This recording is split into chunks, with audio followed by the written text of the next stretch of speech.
misy fotoana amin'ny raika ambin'ny folo sy telo amby telopolo minitra eto Kanada. Aloha nombotsika zany fa tamin'ny raika ambin'ny sasany moa fotoana fanomezana. Miaraba antsika rehetra tomboka plasy tompovavy, miaraba anareo na ny avy eto an-toerana na ianareo lavitra hatrany Madagasikara sy France sy isika rehetra izay avy lavitra. Tonga soa eto amin'izao fotoana izay fanomezana izao. Fotoana conférence manodidina ny film nampoina sy ny tantaran'ny firenena malagasy amin'ny ankapobeny. Mikarakara izao hetsika izao ny fikambanana diaspora malagasy ny fanohana eto Kanada. Hitondra ny famelabelaran-kevitra amintsika manodidina izany film nampoina sy ny tantaran'ny Madagasikara amin'ny ankapobeny izany ny profesora Raymond Ranjeva sy ireo mpiara-miasa aminy izay mbola ho ampahafantarina amintsika io any miandanana eo. Izao hetsika izao dia natao ihany koa fifanazavana indrindra ny amin'ny tantara marina ary tsara fantatsika indrindra isika atao hoe génération taty aoriana mikasika amin'izany hoe tantara marina ny tantaran'ny firenena malagasy izany. Ary koa ho fifanentanana amin'ny fiarah-mientana fanentan'ny zaraina hono mora zaka. Ka raha maharesy lahatra anao ny fanatanterahana n'izao hetsika na sarimihetsika na izao film izao zany dia mandaitra anjara satria isy ny fanentanana ho amin'ny fanatanterahana ny hoe levée de fonds, ho fifanohanana amin'ny ezaka amin'ny fanatanterahana sy fahalavorariny izany sarimihetsika film nampoina izany. Amin'ny teny malagasy no ifanankanehoantsika nefa zany akory tsy manakana ny fampiasana ny teny vahiny samihafa fa miezaka ihany koa ny fikambanana amin'ny atao hoe fanomezana lano ny maha malagasy amintsika dia nanomboka amin'ny teny izany. Dia izay no antony safidy hoe teny malagasy no ifanankanehoantsika. Eny ary sorana be da be ianao profesora, ianareo mpiara-miasa rehetra aminao nanaiky ifampiresadresaka hitondra ny fanazavana samihafa famelabelaran-kevitra izao mankasitraka indrindra ary brasoa amin'izay rehetra mbola tanterahana ho an'ny firenena izay iombonantsika. Mialohan'ny hanomezako koa fitenenana ny filoalefiko ny fikambanana Ramatoa Michel Rakotonaivo dia anaraka vetivety an'ity vidéo roa minitra eo faharetany fampahafantarana fohifohy mahakasika amin'izany atao hoe fikambanana diaspora malagasy ny fanohana eto Kanada.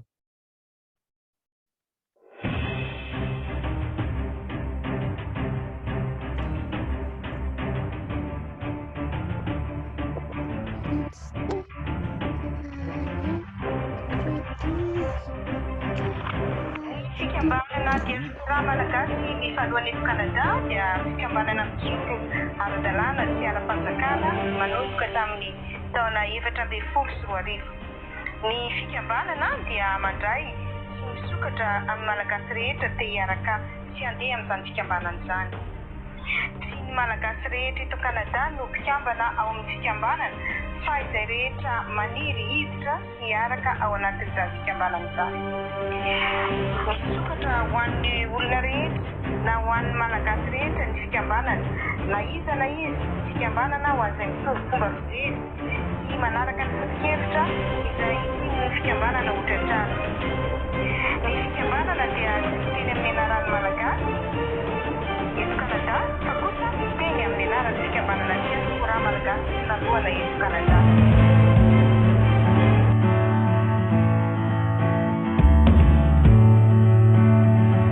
Maro ny tanjona sy ny ezaka izay nataon'ny fikambanana ho fampiroboroboana ny maha malagasy ety Amerika Avaratra ary indrindra eto Kanada.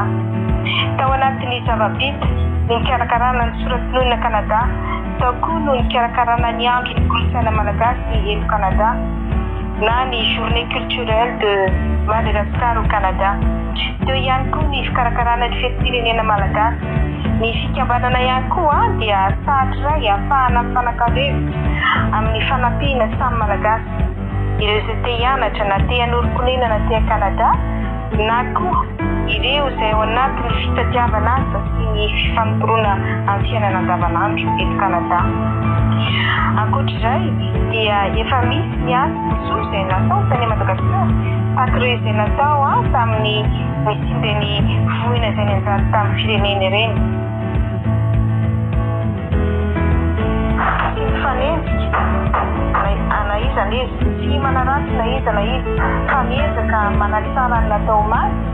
atsaraina ny anio atsaraina ny rapitso izay ny mahamalagasy ny fanoana mba samy ahita ny tombontsoa rehetra ao anatin'ny fiarahany zany.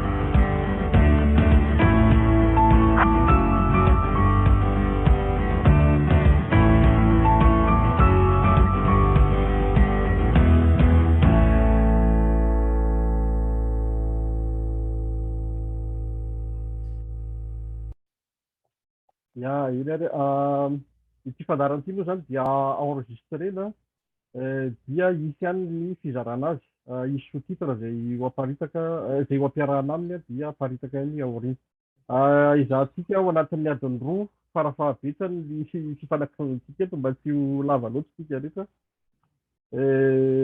dia zay no hoe meko Andramatoa Michel Rakotonay zany fitenenana izy moa dia filoha lefitra ny fikambanana diaspora malagasy ny fanohana eto Kanada. Miarabantsika rehetra misaotra vary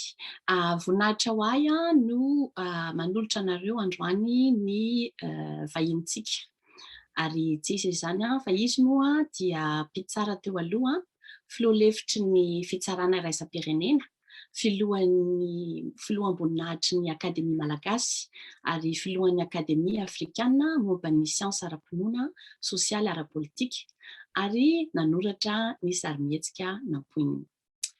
Profesora Ranjeva Raymond, faly izahay mandray anao sy ireo mpiara-miasa aminao anao ny fitenenana tompoko. Misaotra indrindra tompoko, misaotraka aloha ny président Mary Randresy izay vidy ahitana an'izao fotoana izao ary ela dia ela nanirianay mba hiresaka ny vantana hampahafantarana ity sarimihetsika nampolitia amin'ny piraitandrazana koa rehefa nanolotra izy hoe nahoana moa tsy hazavaina eto Kanada izay vino ataonareo izay dia rehefa fampiera tamin'ny miara-miasa izay dia tsy nisy fisalasalana koa ngamba tsy ianareo ny tokony misaotra fa izay ny tokony misaotra amin'ny azo aminay manazava hoe inona moa ity antady aminay ity. Faharoa manakaraka izany everiko fa nisy teny lehibe teo manahevitra mafonja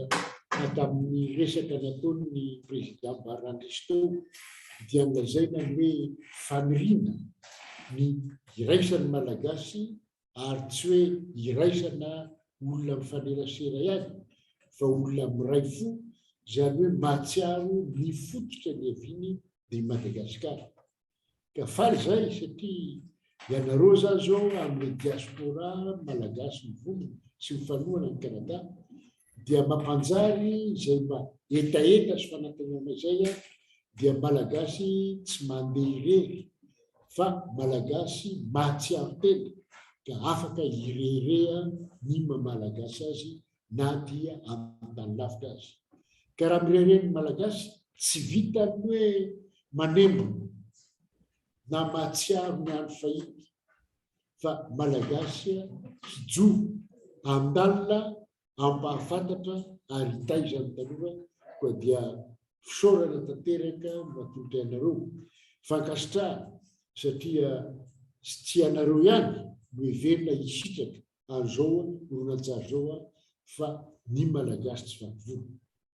Farany ny fisaorana tianay atolotra anareo dia nanazava koa teo ny président Mary Randresy fa hoe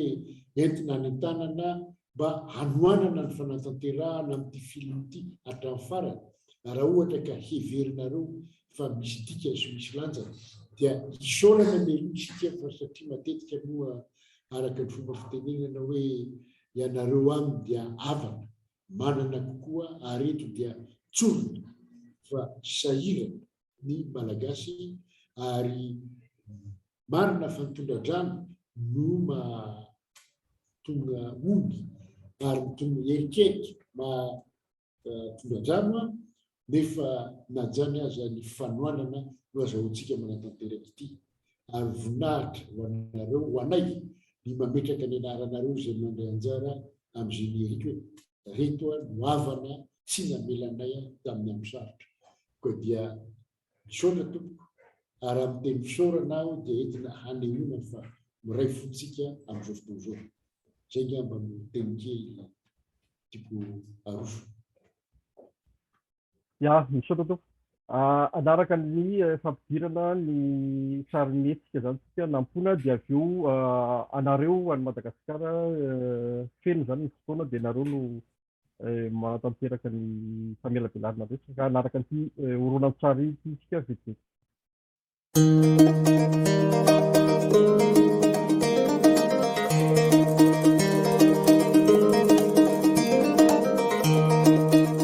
Ce film raconte l'histoire de l'État-nation malgache, le projet politique du souverain Andjanapumer. C'est une aventure que ce film. D'abord,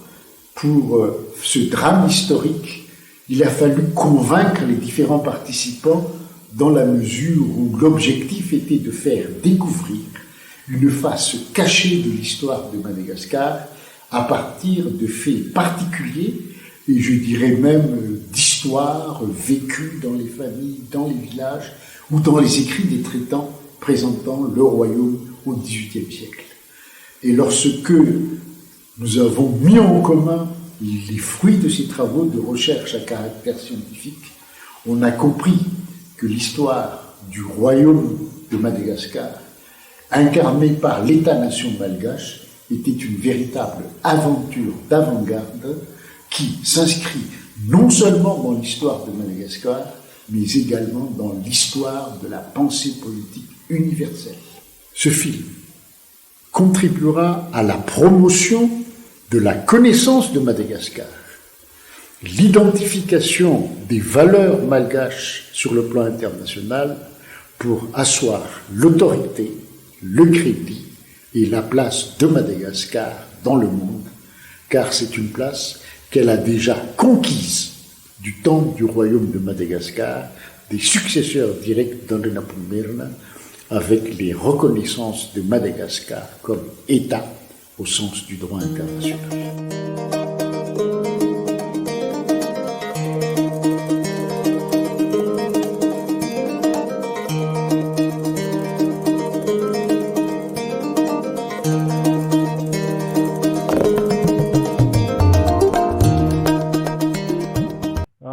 Dia omena anareo zany ny famelabelanareo tompoko dia nareo no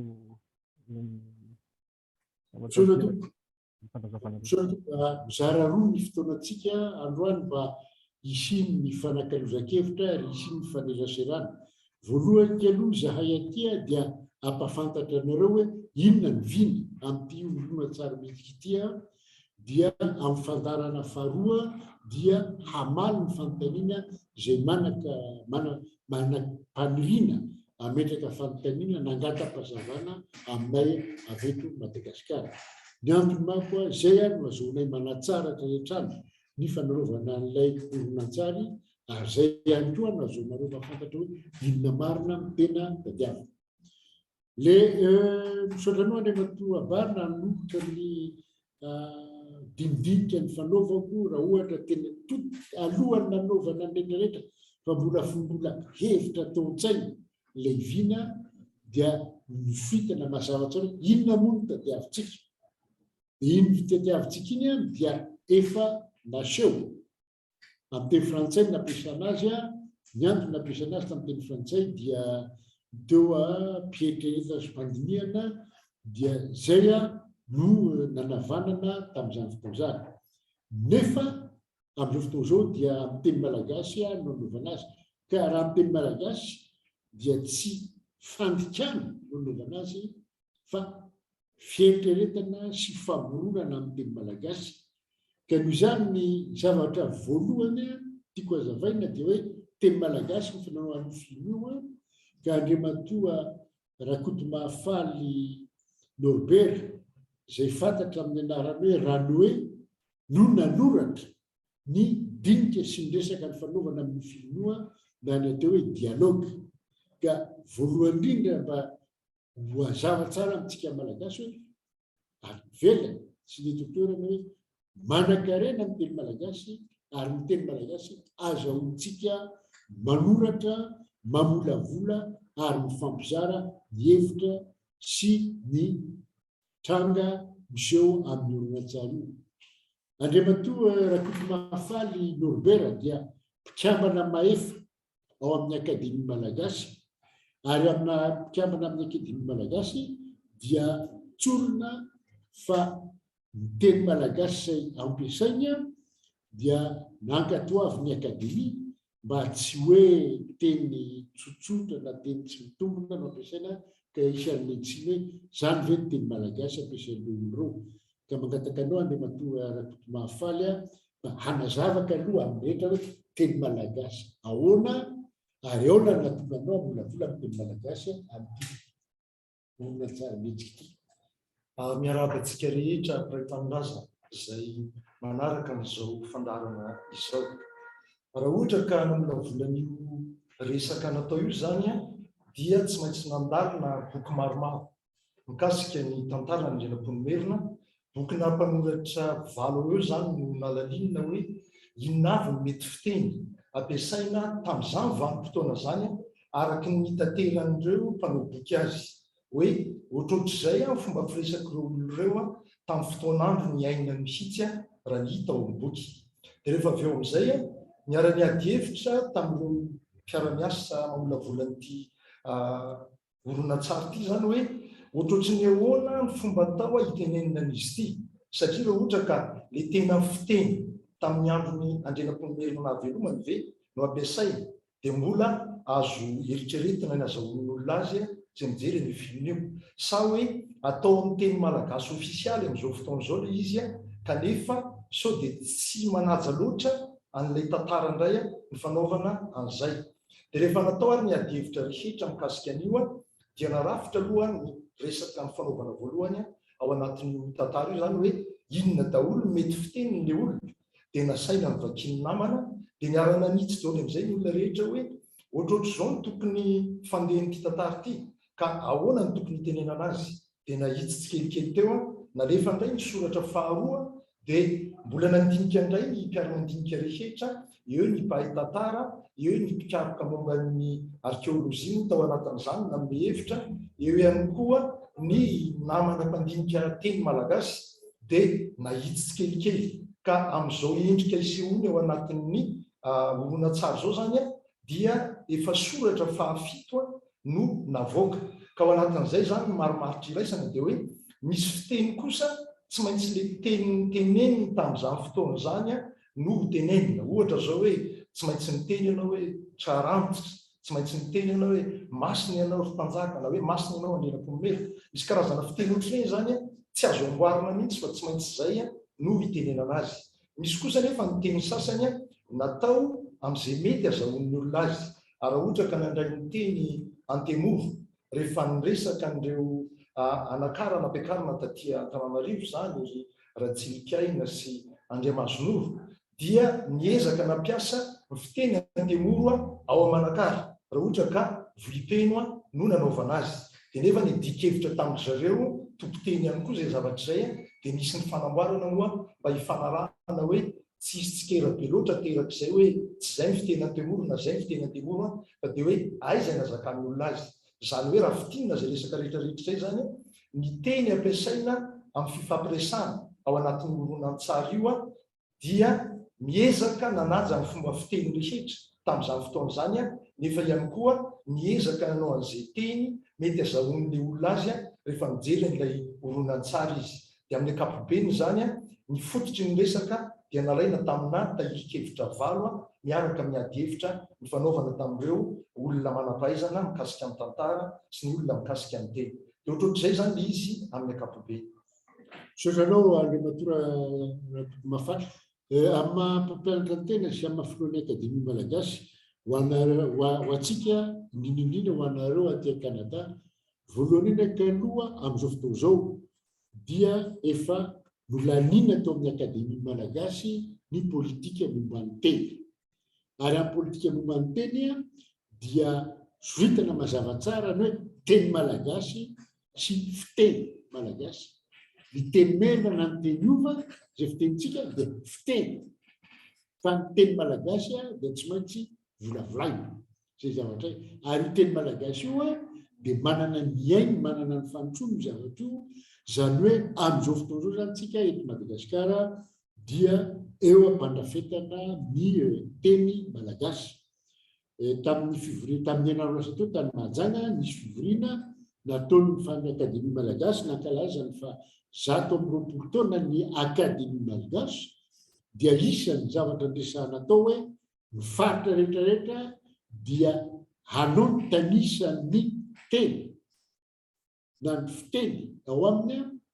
ka tsy leksika dikateny no tadiavina fa ny heviteny. Rehefa fantatra ny heviteny amin'izay dia mohitatsika ny azahoana ny atao hoe teny malagasy ofisialy. Zay zavatra voalohany. Zavatra faharoa, rehefa nandinika ny politika momba ny teny safito amin'ny akademia malagasy dia samy natahotra daholo ny rehetrarehetra satria resaka teny izany dia fantatrareo ny lanjany sy ny dikany. Lanja sy ny dikany dia tsotra. Matoa hatramin'izao tsy nisy ny adi-dopo teto Madagasikara dia satria samy teny malagasy isan'ny ny antony anankiray dia satria fiteny nampiasain'ny rehetra dia nahazahoan'ny rehetra ny vakazo tsy tila mpandika teny zany hoe tsy nisy mpandika vilana zay teneny ro azon-drano ny resahako zay teneny ny azo dika zay zany tsy nisy afaka ny hafahafa fa afaka ny fandray moramora zony ka zay ny nanaovan'ny akademia hoe politika ny teny revely fa tsy fandikana amin'ny teny. Ary raha ny eritreritra dia matora Kotomafaly nandinika ny teny satria mila safidy ny teny nampiasaina dia ara-tsiansy no ny safidianana hoe zao ny fiteny sy teny ampiasaina amin'ny filoha. Raha ohatra izy milaza aminareo fa fahafito ny dikany amin'izao fotoan'izao ditanareo fa efa taona nge zay ny eritreritra amin'ny filoha ity. Zay zany asa manaka-nampy ianao zay ka zay aloha ny resaka voalohany resaka teny. Resaka faharoa zay manana ny lanja manokana dia resaka momba ny tantara. Ary ny resaka momba ny tantara dia efa nanaovana ary isaorana ny président Baranesy tamin'ny alarobia moa tsy kina ny maty président nanao an'le enregistrement momba ny tantara. Ny tantara nandrenam-pomerina, ny tantara ny raisiny amin'ny horonan-tsary teo ny rika ny valampariako ka alona androany dia manasa Andramatoa Docteur Bako Arifetra Rasoa Arifetra Bako zay mpikambana maefa ao amin'ny akademia malagasy manana ny anjara toerany manokana izy amin'ny fahaizana ny tantara eto Madagasikara satria sady docteur en histoire izy no karika manokana momba ny archéologie zany hoe momba taloha ary manana andraikitra goavana eo amin'ny firenena momba ny fahalalana misy teto Madagasikara ka fahalalana misy tsy midika velively hoe famerenana ny teo aloha fa entina miorana hiatrehana ny raharaham-pirenena sy no amin'ny firenena. Mekonao docteur ny fitenena mba manazava amin'reto avantsika eto ahoana moa fipetraka ny tantara zay asehontsika amin'ity horonan-tsary ity. Izy dia manana andraikitra lehibe tokoa amin'io satria na ny tantara na ny haingo na ny fekanjo na ny fihetsika dia manankola zay izy. Anao fitenena. Misaotra tao professeur Ranjy maname fitenena faly miaravantsika rehetra izay manaraka nyity fandarana ity indrindra fa ianareo avana ny Dilambato tena fifailana lehibe ho anay no miatrika anareo. Angamba tsy dia misy zavatra betsaka ho ambara ity satria efa nahita isika teo ny horonan-tsary afohifohy izay nentin'ny professeur Ranjeva izay tompomarika ary nanoratra amin'ny tantara ny votoatin'ny ity horonan-tsary ity. Ny zavatra tiako hanampiana fotsiny voalohany indrindra aloha dia tsy mora ny manoratra ny tantara ary ny fandratana ty tantara ty ary iara-batsika azy manokana satria izy no tokomarika dia ny miainga amin'ny fitadiavana ireo tahirikevitra maro dia maro no miaingana alohan'ny talohan'ny nandratra fitantarity araky ny valazana matsika izay namalika azy tamin'ny soratra moa amin'ny teny malagasy dia tahirikevitra valo no nivakiny fa ny an'ny professeur Ranjeva angambany afoloena amin'izay no novakiny. Ny tinambara dia ny tantara izay ao anatin'ny horonan-tsary dia miainga amin'ny tahirikevitra misy ary ny lalana tokavana amin'izany dia misy lalana tena siantifika satria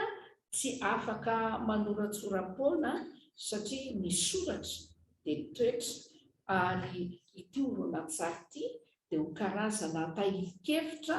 izay hipetraka holova ny taranaka faramandimby ho an'ny zanatsika izay any orinany zafy ary dia azo ambara fa hoe hipetraka aminy koa dia saripady ny fandratana ny tantara ary zava-dehibe zany eo amin'izay fametrahana ny lova izay. Inona moa ilay tantara ho resahana? Tsy tantaran'Andrenampoinimerina akory no resahantsika eto satria efa mahafantatra ny tantarany Andrenampoinimerina isika ny vanim-potoana izay miaina ny zavatra nataony fa ny fantohan'ny sarimihetsika zany dia ilay vanim-potoana tena sarobidy ary tena manan-danja eo amin'ny tantara ny fanorenana ny firenena malagasy. Izany hoe rehefa akaiky ambo Andrenampoinimerina ary tsapany fa tsy maintsy ho avy ny fotoana izay handaozana zany ny fanjakana dia tsy maintsy mitady olona izy no andimby azy fa amin'izay fanomanana izay fanimpiasana izay dia tsy maintsy koa izy nandinika hoe efa nanana ny viny izy hoe izy ahoana ny fomba tanteraka izay vinany vina politika hoe nirika ny valamparivo iza ny olona afaka anatanteraka an'izany ary ahoana no fomba anatanterahana izany. Hitantsika ao anatin'ny tantara fa betsaka ny paikady tsy adiko fa paikady izay rapetraka Andrenampoinimerina ary ny fifanarahana maro izay nataony tamin'ny ireo havany rehetra manodidina ny nosy mba ahafahany mitady ao anatin'ny fahendrena tanteraka ny fomba hoentina anatanterahana izay vina politika izay. Izay zany no azo ambara hoe vanim-potoana fohy kely mba ahafahany mametraka ilay ataontsika hoe teny efa napetraky ny Andrenombenomasina tadio tsara fa Andrenampoinimerina dia efa nanana traikefa tamin'ny voalohan'ny fotoana izay nitondrany ny fanjakana ny Merina dia efa nanana izy ny traikefa ny fanambarana ny Merina ka izay traikefa izay no nentiny koa zany andinihana sy ametrahana ilay vina hoe niriaka ny varaparivo. Andrenampoinimerina dia nanana izay fahendrena izay ary izay fahendrena izay dia hitantaratra teo amin'ilay fifankazahoana tamin'ireo fanjakana maro ankoatry ny Merina ary azontsika ambara fa izay fihavanana sy izay paikady izay no nentiny nametrahana ny rafitra ahafahana manatanteraka izay vina politika izay. Vina politika izay everentsika fa mbola hatramin'izao zany tokony ho tohizany ho tanterahana satria firenena tokany Madagasikara ary Andrenampoinimerina irery no nanana izay vina izay teto amin'ity nosy ity akoatra ny efa nisy araky ny tantara efa nisy ny fanjakana Sakalava sy samihafa dia izy irery no nanana an'izay vina izay ary nahatanteraka izay. Zay ngamba no azoko ambara fohifohy fa ny tantara zany dia arakaraky ny vanim-potoana iainana no tsy maintsy andiniana azy, ary everiko fa amin'izao vanim-potoana iainantsika izao, amin'izao taonjato faraka amin'ny roapolo izao, ary efa voalaza ny professeur Anjevateny dia mbola mamaivay, mbola mafy ny tokony andiniantsika, izany hoe firenena tokana, firenena efa nisy, ary firenena mbola ao anatin'ny fitadiavana n'ilay fototra, fa io fototra io no everiko ampandrosantsika, ary ao anatin'ity horonan-tsary ity dia ho hitantsika tsy ho tantarain'etra izay fototra izay, satria manjary tsy hitanareo zany le tsy hijery nareo fa ampafantarinay anareo fa ho hitanareo zany amin'ny fiainona fijerena an'ilay sarimihetsika hoe manahoana marina moa ilay fotom-pisainana malagasy eo amin'ilay hoe fampiraisana ilay firenena ary ny fananganana firenena vanina miainga amin'ny tena fototra maha-malagasy. Sakapa ny tompoko no azoko za hevitra telo no tiako tsoahana aorinan'izay fanazavany docteur Rasoary Fetra zay. Voalohany dia izay teny rehetra mivoaka amin'io horonan-tsary io dia mifaka tanteraka amin'ny tantara, tsy nisy na moronana na nanambinana fa tamin'ny tantara araky ny nahitanay azy no navoaka, ary le tantara mivoaka tsy andrenam-pomerina biografia ny mamay, satria raha biografia ny jerena dia tsy ho tafavoakotsika amin'izao fotoana izao, ary tsy zakanay ny hamoaka ny biografia na andrenam-pomerina. Indrindra moa fa raha mamaky bokin-dreo ambany ianao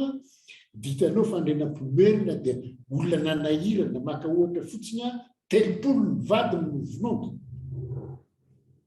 efa ajaitsika izy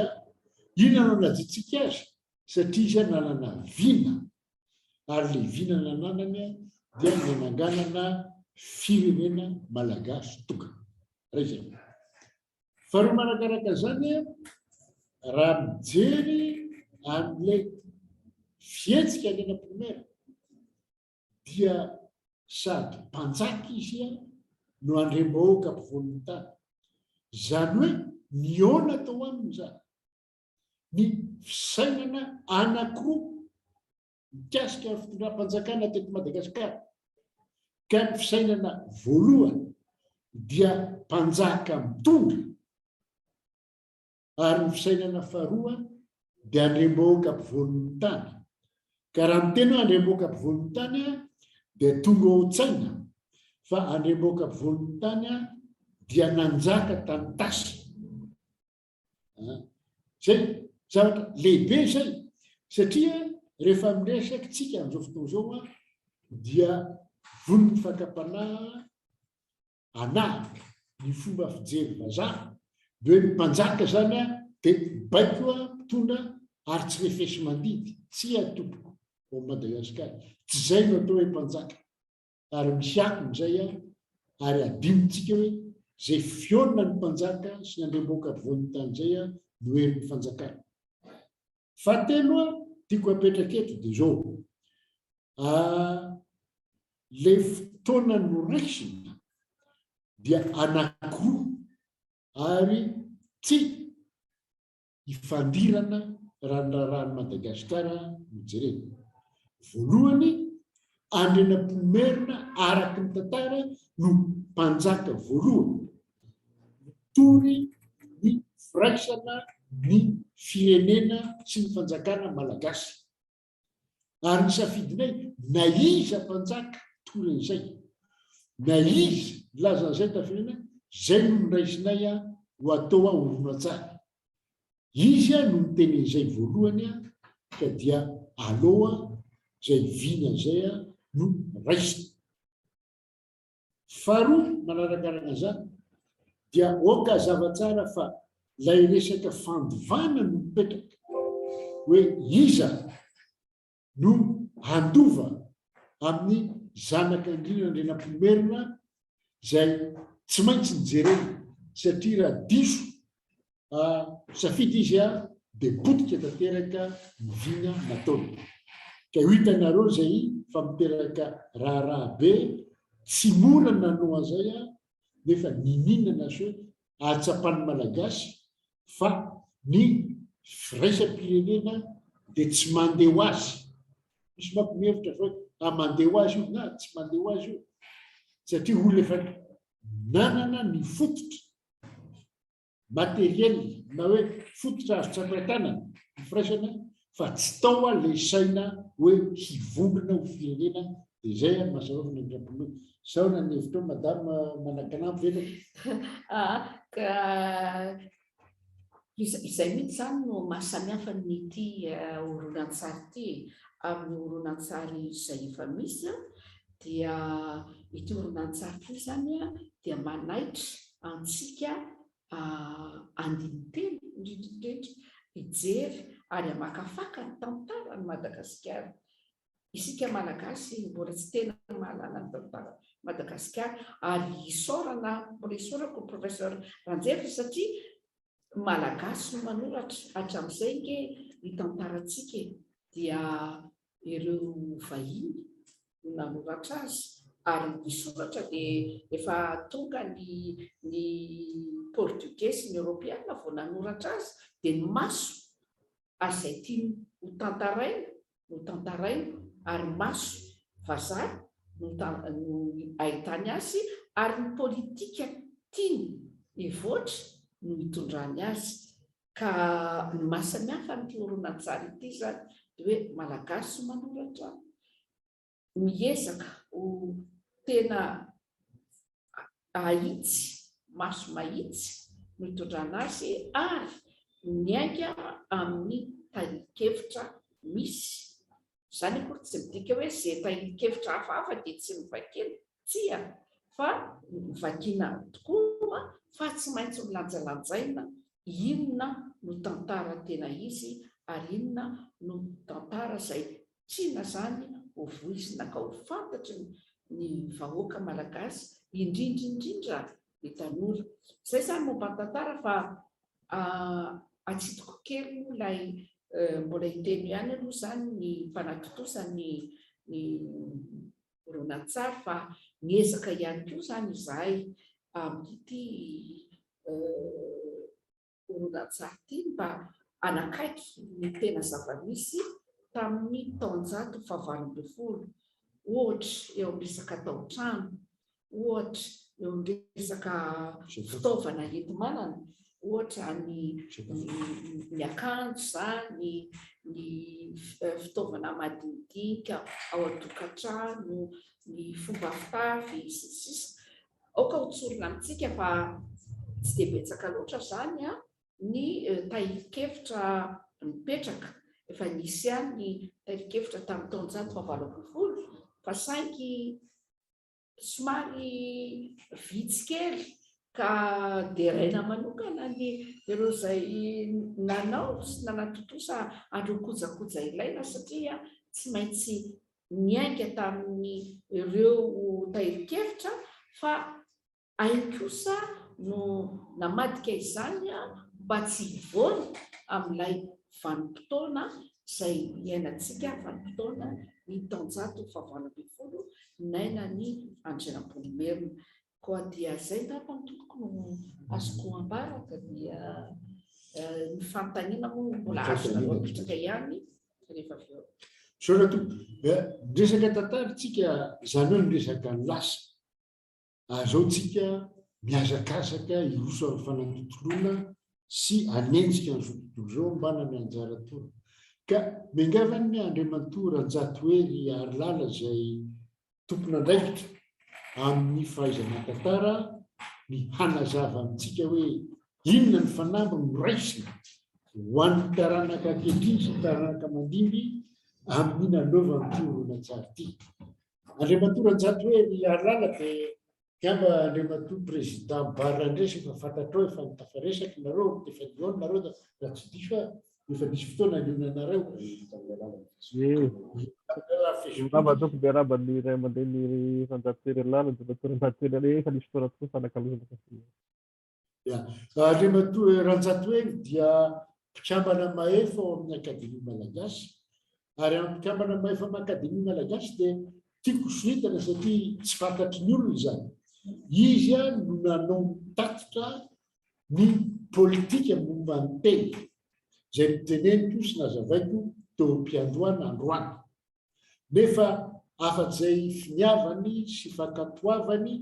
ary fanandratana ny teny Malagasy dia mpahay tantara izy. Ary tsy hoe mpahay tantara mpampianatra fe mpampianatra fa mpahay tantara mikaroka momba ny tantara hatramin'ny antsipriny tiasany Rainandriamampandry tsy nisy bolila tao ary tsy nisy adino fa mpahay tantara izy mahay manazava hoe zao miasa ny tantara ka zao miasa ilaina andrasantsika amin'ny horonan-tsary ity. Misotranao Andriamatoa Filoha ny nanorana ny teny amin'ny manantsika ny fiarabana antsika Andilam-Bato any Kanada sy manerana ny zao tontolo zao izay manaraka izao fandarana izao. Fanontaniana vaventy moa no ataon'Andriamatoa Filoha amiko dia valiana arak'izay mba kely takatry ny saina tsy ny aronankarona fahasaronankarona iraketana no fitenenana fa ny tantokely fitoeram-patsa fa metraka eny Antsalazana ihany. Hasy ny tantara voalaza ny ambako Ramatoa Rasoary Fetrabato teo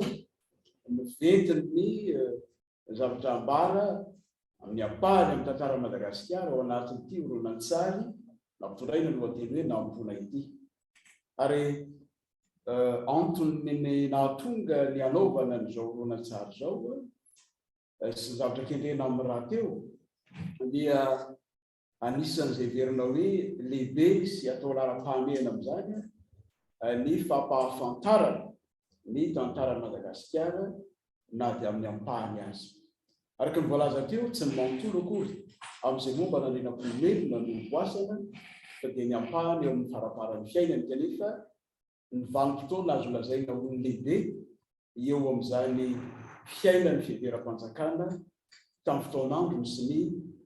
hoavy izay nifaritan'izany. Ka izay lafin'izay mahatantara izay indrindra no isariana ny saintsika ny hoe anambara Maurice Samuel izay anankiray amin'ireo andrarezina atao amin'ny Akademia Malagasy ihany koa fa ny tantara no fanilo ny firenena. Ary amin'ny mahafanilo ny firenena ny tantara dia natao hitarika ny diantsika izy. Ary ny fisiany horonan-tsary tahaka ny toy ny nampona itony dia tsy natao hitodiana ny lasa fotsiny hijerena ny tsara nataony teo aloha azona mamoy azy fa ny azona mampiasa ihany koa ny fahendrena tohozina amin'ny tantara tahaka izao ampiorenana ny ho avy dia ny ankehitriny satria ny ankehitriny no tongotry ny ho avy. Ka tanjona amin'izany moa ny hoe tsy hadiso lalana antsika fa ny azontsika miroso amin'izay verina ho rafi-piarahamonina izay sahaza tandrify antsika Malagasy na eo amin'ny lafin'ny fandaminana ao anatin'ny fiarahamonina zany na eo amin'ny fotosaina na hitondrana ny raharaha amin'ny lafiny samihafa eo amin'ny fiainam-pirenena, ny toe-karena,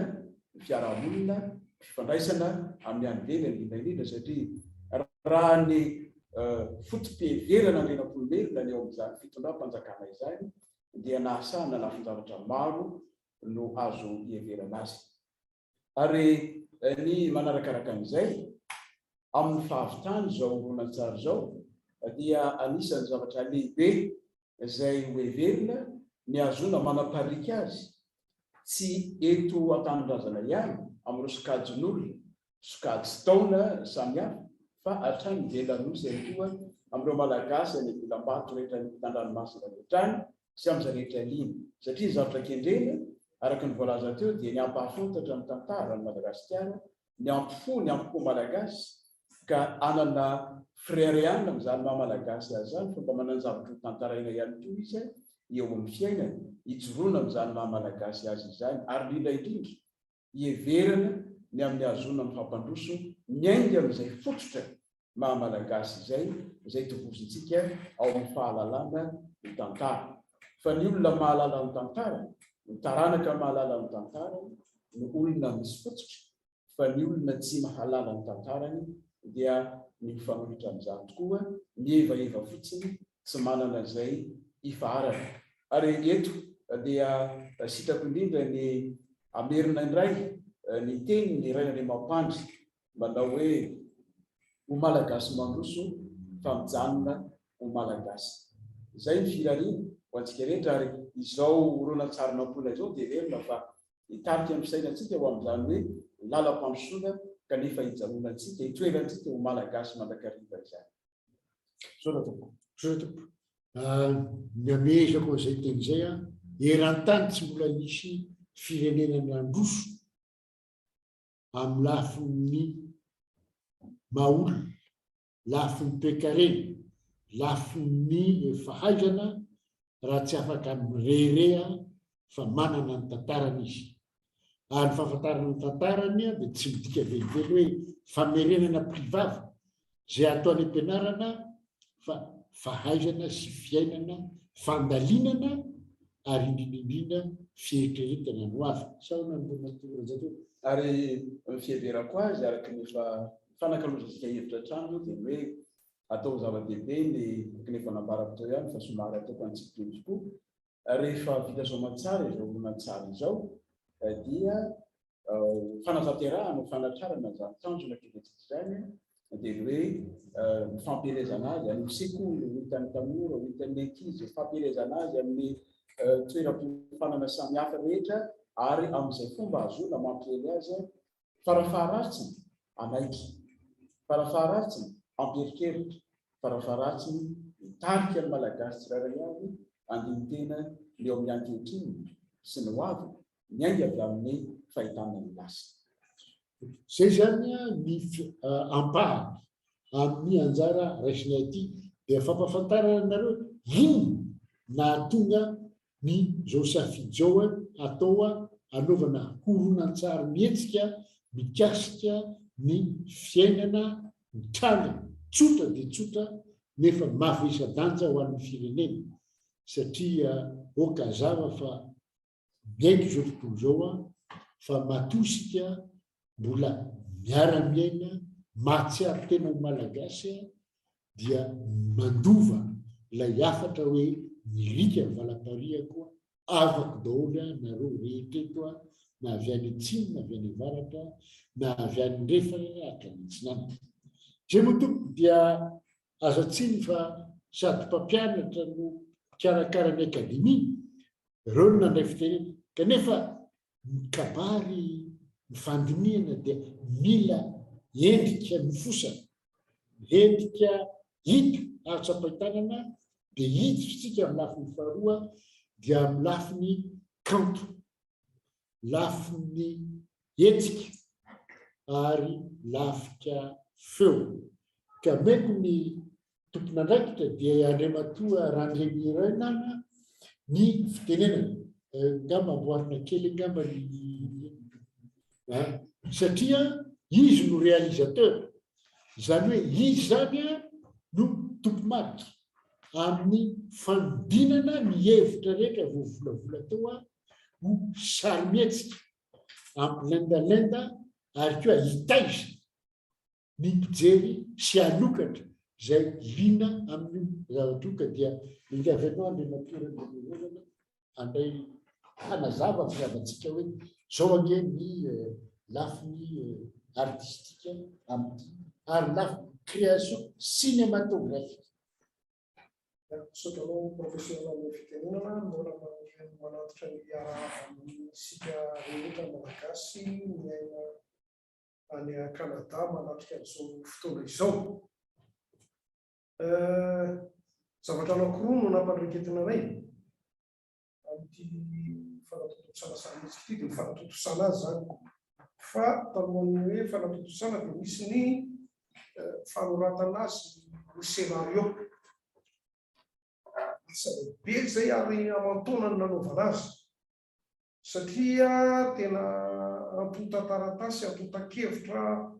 maro dia maro no nomen'ireo mpahay-tantara ary indrindra ny mpanoratra ny professeur Ranjeva tonga taty aminay hoe reto ny zavatra misy, reto ny zavatra hita, reto ny fikarohana natao, dia ireny zavatra ireny no avadika ho lasa scénario. Araka fantatsika ny atao hoe scénario dia famoronana fanoratana zavatra ho azo atao cinéma. Izany hoe tsy maintsy misy dramaturgie, tsy maintsy misy drama, tsy maintsy misy fitiavana, tsy maintsy misy ny intrigue ao, tsy maintsy misy le zavatra rehetrarehetra tsy maintsy ampiasaina raha tsy izany olona tsy mijery le zavatra nomena nefa ny tantara hevitra fa tsy hoe tantara hoe raha soa te hanambady-drakoto dia sakanandrabe tsotra kely ireny fa ity zavatra goavana be no tsy maintsy natao zay atonga azy ho lasa scénario. Telo taona teo amin'izay nanao an'izay telo taona sy tapany zay vao vita zay scénario zay ary dia mifampiantso fa andro aman'alina tena hoe andro aman'alina ny tenanay sy ny professeur fa amin'ny maraina no fazoko hoe ty ray misy hevitra ray amin'ny valo alina ianao ty ray amin'ny atandro manao zavatra hoe ty ray dia tsy maintsy nampidino reny ahy sarymitsika nefa tsy azo atao adolo fa adolo dia vita soma tsara ihany ny scénario iny ary rehefa nomena rehetrarehetra rehefa mivakina rehefa mitsaraina rehefa mijerena dia hoe tena mety tia fandao atao amin'izay fa nampiposana azy izany hoe tsy resaka ambonina tabatra sy taratasy intsony indray aho fa ny fakatsary sy ny fakapeo dia maka-pilalao fifatenana mpilalao natao teo natao sarotsarotra ihany satria tamin'ny fotoana ny fifatenana ary izay ny anisan'ny natara ihany koa ny fanampiposana azy satria fantatsika tsara fa misy an'ireny arety misy an'iny aretina lehibe izay tsy mahazo mifandray ny olombelona teto ambonin'ny tany hatrateo Madagasikara tsy mahazo mifandray ny olombelona nefa tsy maintsy maka olombelona ianao ilalao saromihetsika so ihany fa misy ny fomba vaovao-toloa dia nanaovana ny casting zany tamin'ny alalan'ny sary aloha tamin'ny tsy mihaona fa amin'ny alalan'ny vidéo no nanaovana voalohany casting zay mifatenana olona manjatony no mifatenana olona vitsivitsy dia nefa tsy maintsy mihaona ihany ny olombelona sy ny olombelona zay ho afaka mividy tiany tena mety tiany tena mety tia olombelona ty tena mety hanao antena-plomerina tia mety manao ramanantena soa tia mety manao ny ireo olona rehetrarehetra voasoratra ao anatin'ny tantara dia misy ilay koa ny casting zay nanahirana dia nanahirana n'olonay aretina nefa izany moa dia vao vita ihany nandamina azy dia vita soma tsara ny casting tadiavina ny teknisiana tadiavina ny fitaovana zavatra lehibe koa zay satria ny fitaovana entina maka ny saromihetsika no atao ary tena saromihetsika hipetraka ary saromihetsika tsy maintsy atao faran'izay tsara faran'izay raiky eo amin'ny lafiny fitaovana dia mitady ny fitaovana hoe inona zany zao ny fitaovana fanaovana saromihetsika amin'izao fotoana zao tsy vidéo no atao tsy clip no atao fa cinéma nanaona izany fitaovana rehetra teto Madagasikara satria mbola tsy misy koa ilay fifandraisana loatra avy any ivelany ny roaplanina tsy mandeha ny rehetrarehetra dia tsy afaka mihitsy ianao hoe aka fitaovana avy any ivelany fa dia ny fitaovana teto Madagasikara no nangonina izay faran'izay tsara indrindra hita dia voavory ny fitaovana dia natsangana amin'izay akanjo volo sy ireo fitaovana rehetra hatramin'ny sotro tsy misy amin'ity saromihetsika ity zavatra efa vita ka nampiasainao manomboka hatrany fanjaitra ka hatrany amin'ny lapan-trano fa noforonina sy namboarina avokoa vitsy ny saromihetsika izany na iren'le sarometsika an-danina vola be reny any mbola mampiasa ihany hoe ity famantaranandro efa vity ity no ndao ampanaovina ny ranony, na ity akanjo efa vity ity no ndao ampanaovina ny ranony, na eto amin'ity trano efa vita efa nitsangana ity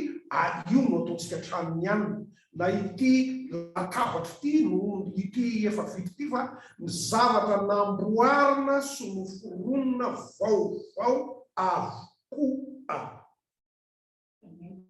Tsy sarometsika ohatr'izany afa-tsy ity anankiray ity. Tsy misy ao ninona hitanareo amin'ny sarometsika io napoto-damba anankiray fatotra amin'ny sandry ary tsy zavatra efa vity fa zavatra voaforon'ny mpanjaitra, lamba voatadiavina, ny kavina, ny rehetrarehetra, ny vakana rehetrarehetra ohatr'izany dia namboarina dia hatramin'ny trano, hatramin'ny fitaovana rehetrarehetra véhicule moa ny ilazana azy amin'ny cinéma dia voamboarina, mbola eo an-dalam-panamboarana amin'izao sasany, ny sasany efa vita dia efa nampiasaina. Izay no zavatra anankiray zava-dehibe anankiray mba hafa n'ity sarometsika ity amin'izay sarometsika rehetra efa hita. Ray izay ny faharoa ilay olombelona rehetrarehetra milalao ao dia izay tsy naka mihitsy olombelona efa hoe roa ngambana no efa nilalao sarometsika tany tary sy teroa fa olona vaovao mbola madio mba ahafahanay tsara ahafahany tsara miditra tonga dia madio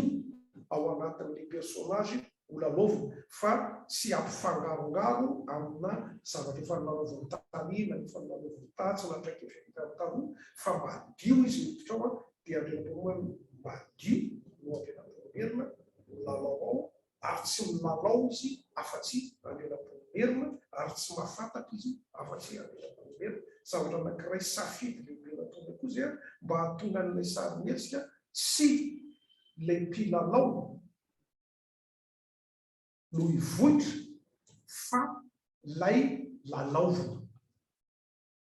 satria tantara ilay izy fa tsy personnage fictif fa personnage réel. Dikan'izany tsy maintsy miditra, tsy maintsy ampidiriny réellement ao aminy ilay personnage ahafahany milalao satria ny zavatra iseho dia iny olona iny no zany andrenam-pahamerina hita vatana voalohany misy teto ambony tany. Iny olombelona iny no raha manantena soa velona sy miaina hita voalohany satria tsy sary mipetraka raha radama ohatra dia efa misy sary mipetraka, efa misy zavatra rehetra fa andrenam-pahamerina tsy sary no mipetraka mihitsy fa izay sary mivoaka rehetra dia misy mpahitantara foana miteny hoe tsy izy io, tsy izy io, tsy izy io. Ity andrenam-pahamerina tsika ity zany zao no azo lazaina voalohany hoe izy io. Zay zany zany dia mitady ny toerana ilalaovana araka ny teniko teo, tsy afaka mitady, tsy afaka hanao mihitsy ianao andao ery andao tonga dia ampiasaina ny tranon'andrenam-pahamerina eny Ambohimanga na ny tranon'andrenam-pahamerina ery Analamanga na ny tranony anina tary satria ireny trano rehetrarehetra eny dia efa misy marika amin'izao fotoana izao avokoa fa tsy maintsy namboarina vaovao amina toerana vaovao dia mitady zany zay antsoina hoe forêt vierge, forêt primaire. Dia io ao anatiny io no amboarina ny tontolo rehetrarehetra, ao no anangana tanànana Analamanga, tanànana Bomalaza, tanànana Sora, tanànany Tasy, tanànany Vohipeno sy ny isan-karazany. Zany hoe notrandrahana mihitsy ilay forêt primaire dia tany amin'ny Zorobe zao no nahitan'izy io. Misy amakoa toerana tao ahafahana manao an'ilay izy dia voanamboarina tao avokoa sy noforonina tao avokoa ny trano sy ny rehetrarehetra dia mandeha makany isanandro 5-roapolo kilometatra no atao isanandro miala amin'ny toerana ipetrahana, manatao toerana dia rehefa avy ny orana dia mandeha tongotra eo amin'ny 3 kilometatra 4 kilometatra eo satria tsy tonga tomobila intsony ilay toerana dia mandeha tongotra mipilanao ny teknisianina milanja ny fitaovana rehetra mandeha tongotra mandeha tsy nakilo zany ava voamena le hery anay hoe zava-dehibe ny zavatra toty zavatra mbola tsisy nanao ty ary samy mihetsika tena hoe apetraka amin'izay farany raitra izay farany tsara eo amin'ny lafiny kanto sy eo amin'ny lafiny teknika fampifadiana ny kanto sy ny teknika ao anatiny mba azo amin'ilay tantara fototra nomenatra ny amboalohany izay ny fanampy lehibe tamin'ity samymihetsika ity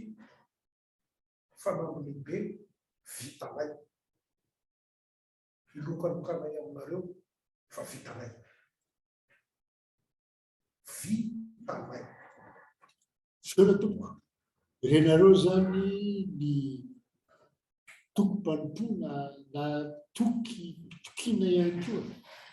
nataony ny réalisateur na ny mpanao ny sarimihetsika raha ny emiresaka taotsika dia ngamba mety laseritreritra ary mety velona an-tsaina hoe mizaka ny olona ve zany maka ohatra ray fotsiny aho raha ohatra ianareo mijery ny sary nandrenam-pomerina izay naseho hita teo dia iny sary nandrenam-pomerina iny dia sa scientifique iny za tsy milaza aminareo hoe inona izy na ohatran'iny nandrenam-pomerina fa nampiasaina ny fahaizana sy ny hairaha faran'izay raitra nanaovana ny sary iny ary tsy manafy fa miainga tamin'ny fomba fampiasain'ny police scientifique allemande nanaovana ny sary iny raha mijery ianareo amin'ny tantara tsy misy nanome antsika hoe zao hoe ny endrika nrenam-pomerina satria ilay lazaintsika hoe sarina nrenam-pomerina nataondra manakirahana dia sary tao an-tsaina iny ary efa tena mandinika ianareo tsy misy endrika fa ny fomba fitafy fotsiny napetraka tao ary rehefa jerena ilay izy dia baralahy nanaovana ny sary iny fa tsy izy koa dia izay ny hevitra rehefa mieritreritra rehefa nandinika fa nisy mpanao an'ilay sary nanao nampiseho tamin'ny akademie malagasy hoe tia ny portrait en 3D selon la police scientifique allemande anandrenam-pomerina dia raha tsy diso miaiky tao amin'ny akademie malagasy hoe ezaka ilaina ahafantarana hoe mandroso koa ny malagasy ka raha miteniny andriamatorany enerenana hoe raitra ty zavatra ity dia okotsika atoky satria zahay izay nanatika fandraisana sary na indrindra fomba fisainana tao dia very tanteraka mihitsy tao lalàna no anefa tsy fanaovana sinema dia eo ianao fa mianatra arabaky tena aive zany ny fanaovana sinema ka hoahako aloha dia misaotra azy tanteraka satria tsy mora ny zavatra naratahana taminy ary nanana fandeferana zany lehilahy zany ny tena moa mpampianatra dia sarotiny izy mpanao sinema dia sarotiny tokoa tsy nisy zavatra navelany tao hoe tsy mazava tao an-tsaina ahoana mahatonga anao manazava an'izao amin'ny roa maraina ny fampitelefona hoe ahoana moa zany hevitra ho zany no hafahafaniko zany tsy zany ny nampianarana tany ampianarana dia azavainao dia manazava izy dia nypotsy maraina izy rehefa taitra ny manazava hoe ie aloha ngamba sarana amin'izao no anotsina an'izay fa zay resaka miompy zay fa rehefa miaraka amin'ny ekipa rehetra satria ilay fanaovana sinema adidin'olona tokana ny fitariana azy fa andraikitry ny rehetra fanatontosana azy taona zay nahatonga antsika hoe 5 taona no teto zay vao voasoratra ny senatna zay vao vitany kastina zay vao anomboka zany asa zany a efa natoatra avy efa mbola mitoy hatramintsika teo zao mbola tsy vita ny fanatotosany ny fangalana sary ary mbola tsy vita mbola iverina ny be zay zao mbola misy eo amin'ny 3 herinandro eo mbola hoany a mbola ny fanirina sy ny vavaka atao dia mba hoe tsy dia ho avy loatra ny olana satria le any amin'ny be ny alina ririnina herika fahavaratra olana ka raha sy mitratra ny herika tsakijana dia hosarotra ny anatotosany satria na ny fiara 4x4 any sahirana dia sahirana vao tonga ny toerana le tena mbola virjiny anaovana ny anatotosana ny sarymesika rehefa vita moa fangalana sary dia mbola ho avy indray ny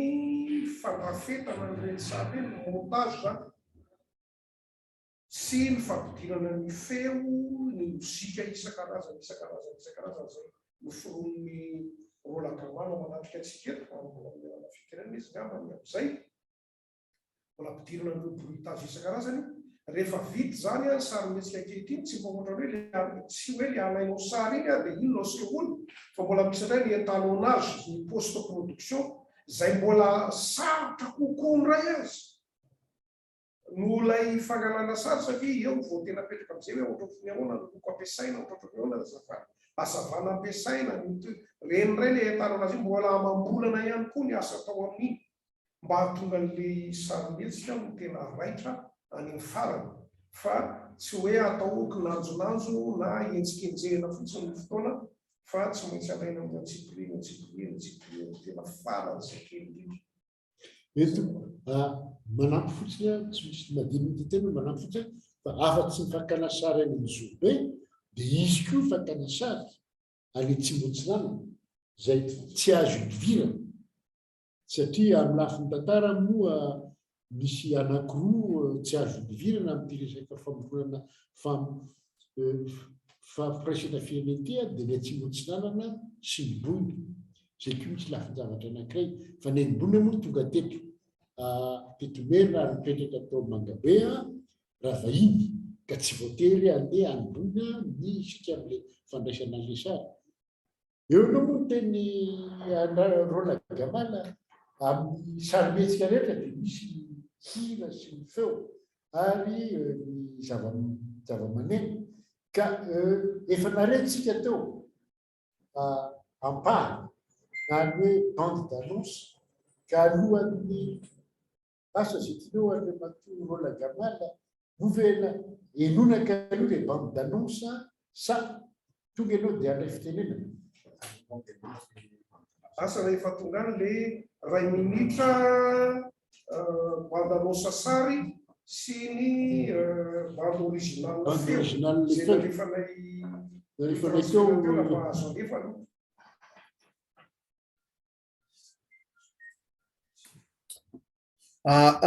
andaso kely alohan'izay andaso mandrapitelesarge koa le izy dia alefako kely aloha hoe satria moa zany ny fikambanana diaspora malagasy mifanoana mikarakaran'ity misy an'ity vidéo 2 minitra ity zany mampafantatra anareo hoe iza moa zany ny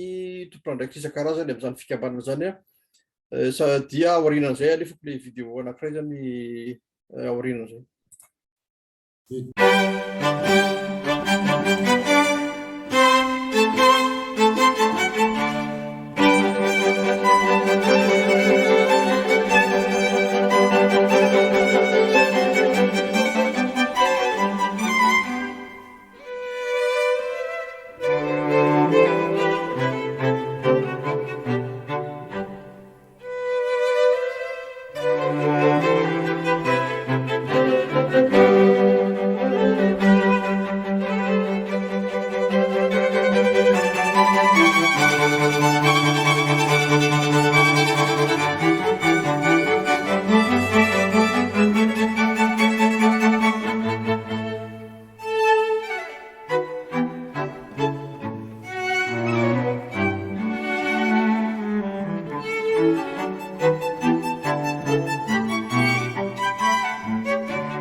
Ito zany le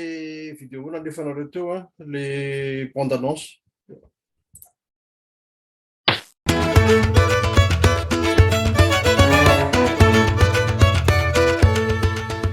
Nirika ny valopariako. Ataoko zanako avokoa ny mponiny eto amin'ny Timos ity. Na aiza fanjakana misy azy. Masina ianao andrenam-pony merina.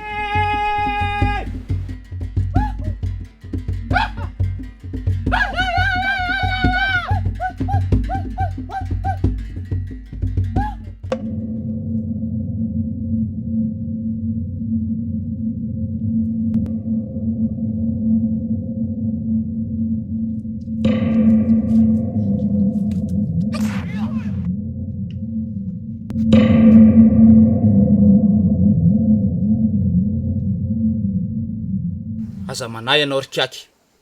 fa ho tandrovako ampamatorana ny fahefanany mena. Malaza ho fetsy ireo vazaha reo fa izao mbola fetsy noho izy.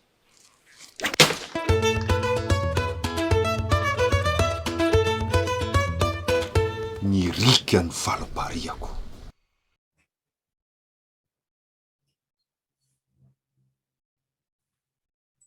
Zay le bande annonce nalefanareo teo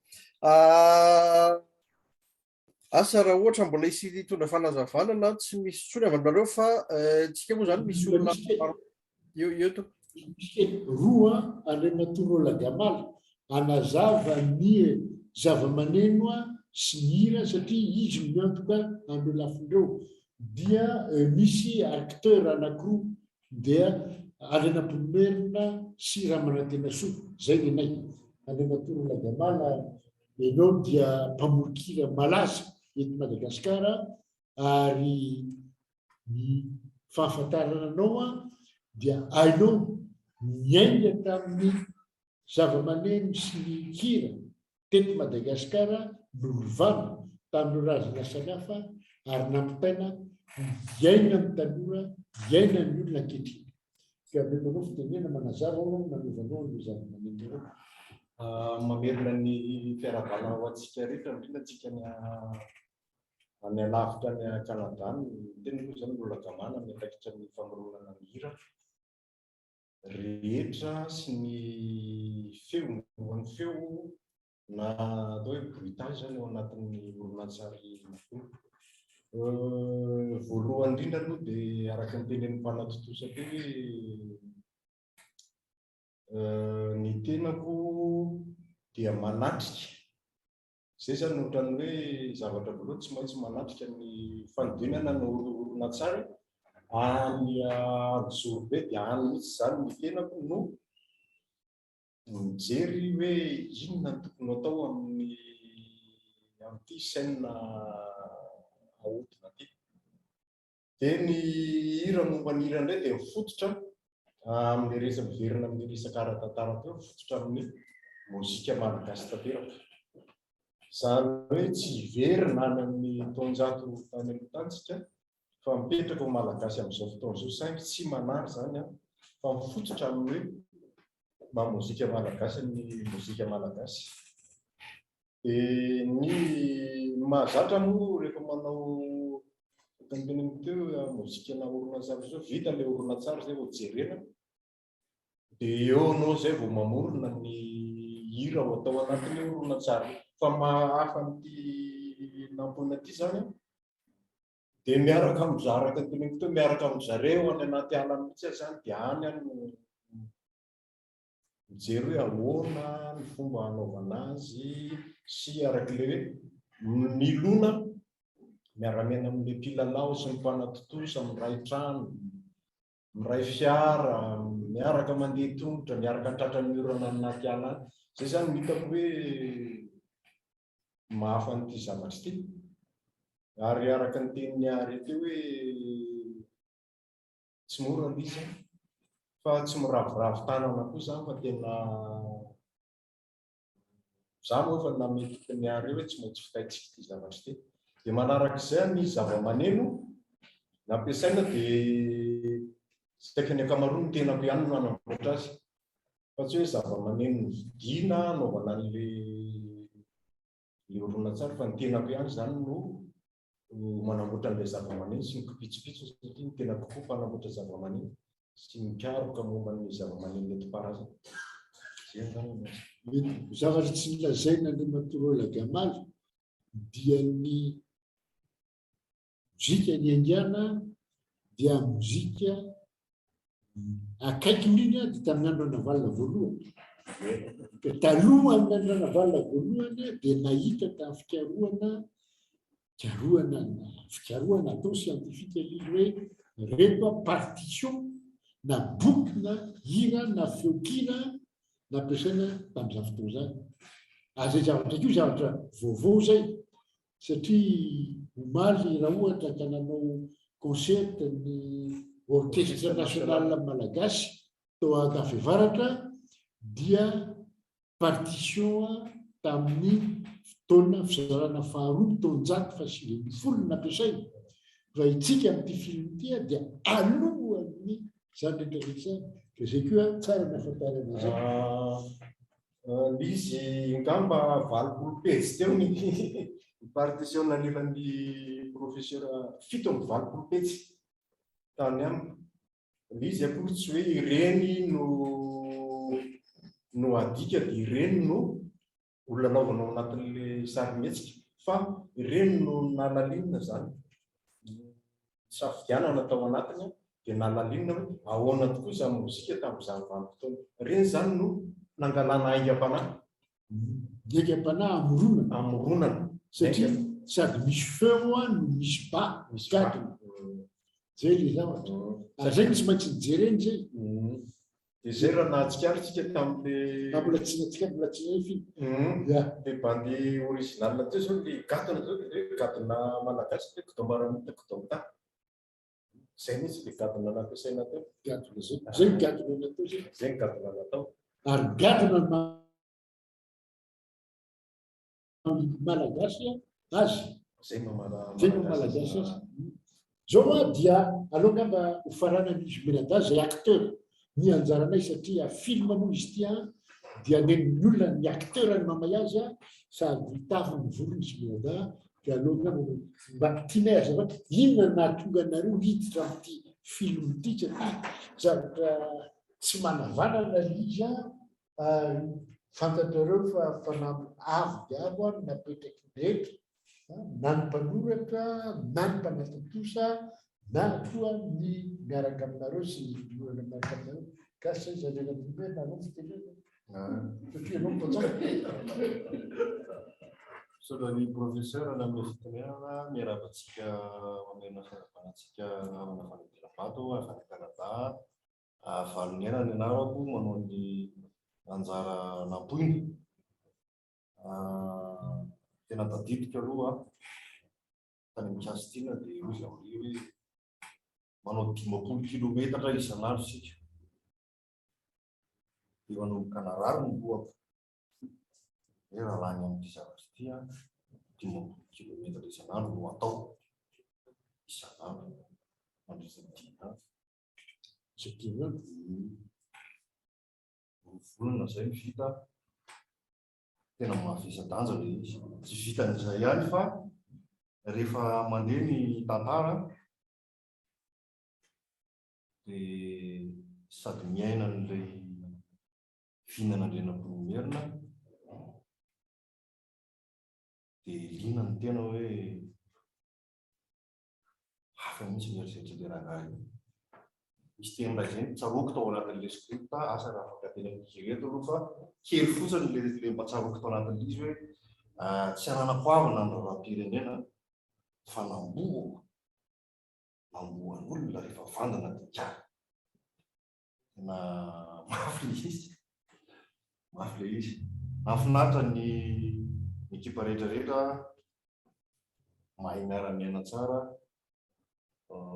tsy misy problème angamba raha hoe azoko zay tenenana azy mbola mazoto ny ekipa tenako manokana mbola mazoto anohy amin'ny marina hatramin'ny farany satria olovain'ny taranaka ny film dia mba tianay koa ny taranaka mba hatovanyizany film izany koa zay tsy mivalinao fantany inona natonga anao le cinéma nanomenenanao ao nandrenam-pomerina hafa fa inona nametranao filatsahana hoe hanao film tamin'io andro satria manko misy olona karazan'olona tamin'ny manao casting za tsy anao raha tsy andrenam-pomerina dia anao tonga dia za raha tsy diso atao tonga anao dia hoavy dia zay menareo fa inona natonga anao hanao film anao acteur fa tsy fantaka za moa dia mitaizana tao anatin'ny tontolon'ny teatra dia anisany nahitan'ny tao anaty Facebook nahitako an'le izy dia tsy misalasala satria tantara mihitsy ny film efa historika zany io zany tena nahaliana na ity rôle andrenam-pomerina ty ary dia tsy nampoiziko fa miainga tany amin'ny ankibe no nanindreny napitsoniny mivadika raha-mavolahy napitsoniny mivadika andrenam-pomerina télévision vrai anao zany dia any azomena izy azomena fa zay ny anisany namosika dia le rangahy reko moa zany le Henri io tsy mbola fantatro mihitsy fa fantatro izy mpanao teatra fantatro izy metteur en scène mitana tontolon'ny teatra fa nena mbola tsy fantatro mihitsy izy fantatro izy masika fantatro izy masika dia hoe anisany rangahy io zany anisany namosika io hoe io mijerena zany metadika rangahy zany ao anatin'ny tontolon'ny cinéma satria zay ny tena manao cinéma isan'ny motivation zany trotranao ampatso raha manatena soa ianao zany zao amin'ny acteur manana raikitra lehibe amin'io raharaha io satria raha mitantara goavana ny adidy ary mavesatra ny fahoriana zay nanjary taminao Ka manontany aho hoe rehefa nasiananao raha manantena soa ianao dia ahoana ny raha fihetsemponao tamin'ny nanindrinanao anao zany olona zany zay nanana ny asa sy ny lanjany tamin'ny tantara amin'ity firenena ity.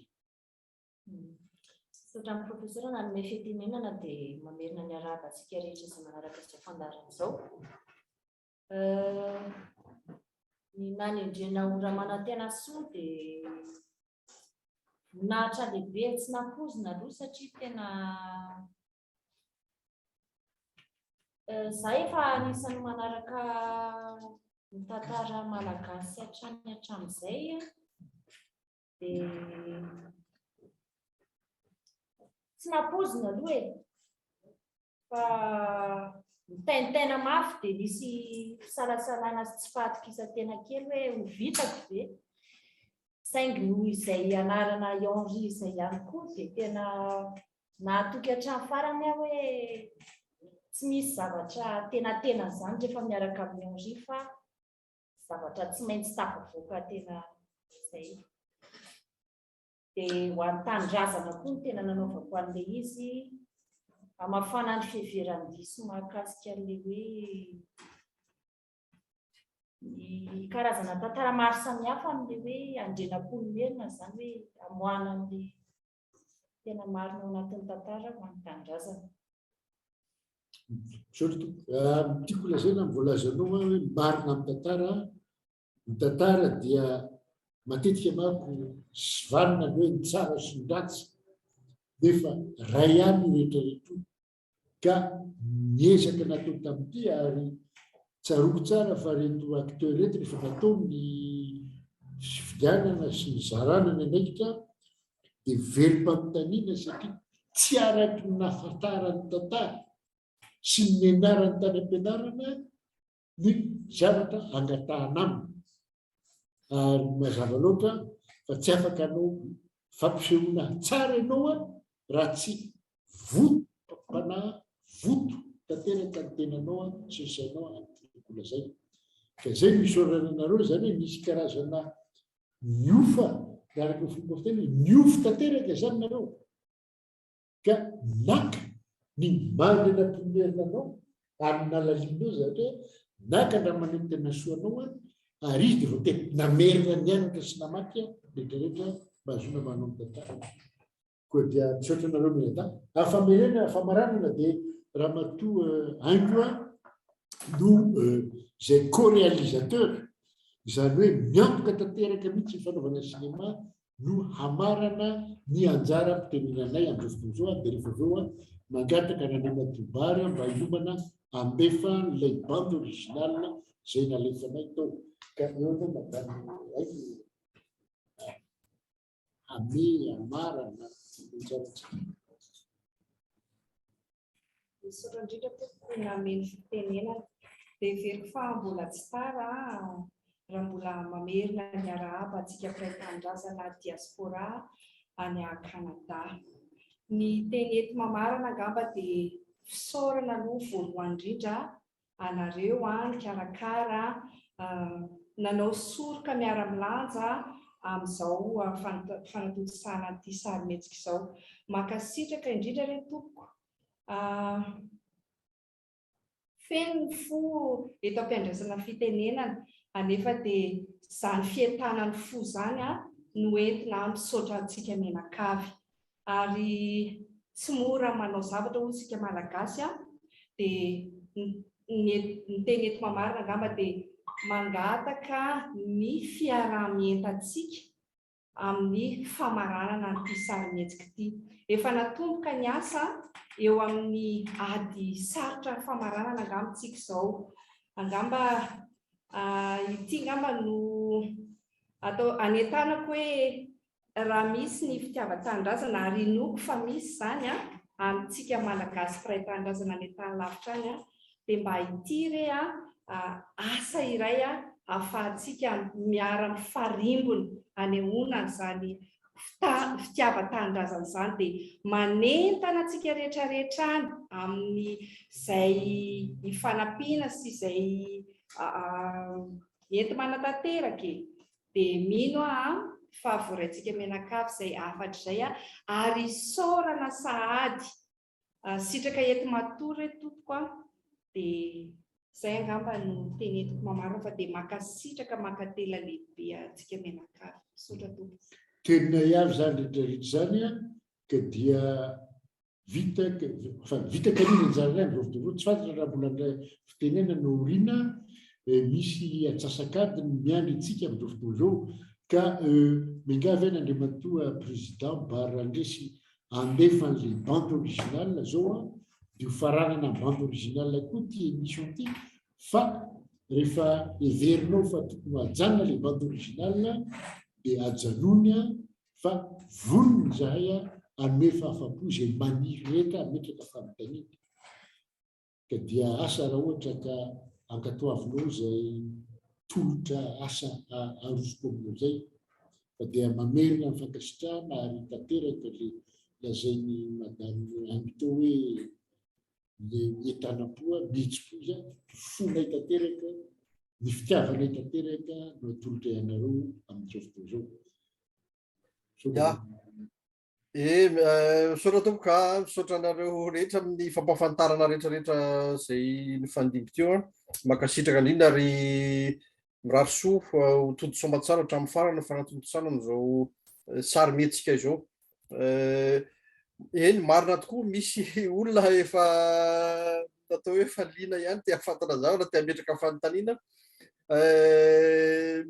ka misy lafiny anankiroa ilay izy ho anareo izay hoe tsy te hiteny zany dia afaka alefanareo message ilay izy dia vakinay fotsiny misy efatra menadazy sotena birao eto na ho anareo izay te handray fitenenana dia afaka manangan-tanana tsika eo amin'ilay misy réaction io dia misy eo hoe lever la main dia afaka manangan-tanana antsika zany ho an'izay handray fitenenana tompoko dia afaka mametraka fanontaniana mivantana amin'izareo fa eto izy amaly an'izay fanontaniana tokony tsara valiana asa rehefa misy fanontaniana vonona dia afaka ampidirintsika avy hatrany. Io monsieur Andriamatoa Jean Razafindambo avy any Ottawa tsara ihany koa manamarika alohan'ny tenena Andriamatoa Jean azafady indrindra eto tsika zany malagasy Canada betsaka fa misy eto Portugal misy any France misy ihany koa Madagasikara mazava ho azy fa misaika voasolo teny eto zany avy amina firenena samihafa fa tsy isika rery eto Canada ihany fa misy avy amin'ny toerana samihafa nisy koa moa fa nangataka any andemy aloha fa décalage horaire moa zany somary fa sarotsarotra eny fa eny ary meko Andriamatoa Jean Razafindambo ary.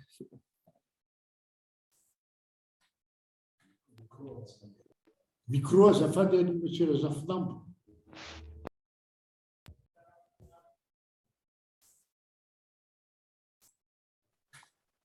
Ay, maheno anareo. Io maheno tsara zao. Alohan'ny hidirako amin'ny lafiny mikasika an'le sangan'asa moa zany dia asy anareo raha nanamarika zany fa aorianan'ny président Bara reseo dia misy ny logo ny fikambanana. Eo amin'io logo ny fikambanana io dia misy teny anankiroa eo ambanin'ny sainan'ny Canada sy ny sainan'ny Madagasikara manao hoe tongasoa Oceaga. Le tongasoa moa raha efa nandeha tany amin'ny faritra farany avaratra Canada izay olona efa nandeha tany dia mahafantatra tsara fa rehefa tonga any amin'ny zareo Inuit any zany ny olona dia arabainy arabaky teny hoe tongasoa. Ny fomba fanoratra azy fotsiny zany tsy mitovy fa le faneniny le teny zany dia hoe tongasoa. Dia io moa zany le hoe bienvenue na welcome amin'ny teny anglisy. Tongasoa moa isika malagasy. Le hoe Oceaga indray zany dia io avy amin'ireo le anabavintsika sy rahalahintsika amin'ny mponina voalohany eto Canada moa zany dia midikany hoe Oceaga moa dia hoe toeram-pionana, ambom-pionana moa zany hozy tsika malagasy. Fa zay moa zany ny tsetsasetra tsy aritra. Ny aloha zany ny fandraisako anjara fitenenana eto dia miarahaba an'ireo le nitotona fotsy sy nandro nahamasaka an'le horonan-tsary hoe nampoina moa zany. Za tsy hiditra amin'ny asa forona zany, za koa mpanao asa forona zany, de fantatro tsara zany ny hoe fahasahiranana sy ny lalana tsy maintsy diavina zany vao tonga eo amin'ny tanjona ny fahavitany ny asa forona. Tsy ny amin'ny maha asa forona ny nampoina no hosafoika eto amin'ny teny fo zany, fa ny amo zany ny tena nanintona ako tamin'le fampahafantaran'ny président Barre Ndresy de le teny hoe l'avènement de l'État-nation malagasy. Za zany mijery an'le izy avy amin'ny fomba fijery kolo-olona. Za zany isan'ny olona tsy mampiasa intsony le hoe kolontsaina satria amintsika malagasy moa zany ny olombelona de saina vatana sy fanahy, ka raha ny kolontsaina ihany, raha ny saina ihany zany no koloina de misy zavatra bangana mandringa ao. De zay no efa antaonany maro no mampiasa an'le hoe kolo-olona satria ny olona no koloina fa tsy ny saina fotsiny, na ny vatana fotsiny, na ny fanahy fotsiny. De rehefa vita zay rehefa voalazako zay rehetrarehetra zay de za zany mijery an'le izy, za zany olon-tsotra tia tantara. Raha atao amin'ny teny fo zany ny raiko teraka tany Majunga, lehibe tany Majunga, ny reniko avy any ambany Andrefana. Za zany olona ny karenjy be tao Madagasikara,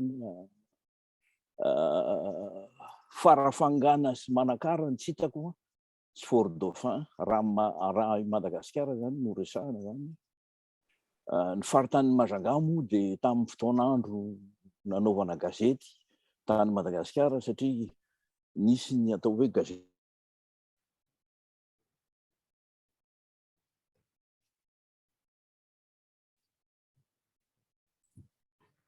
Madame Jacques,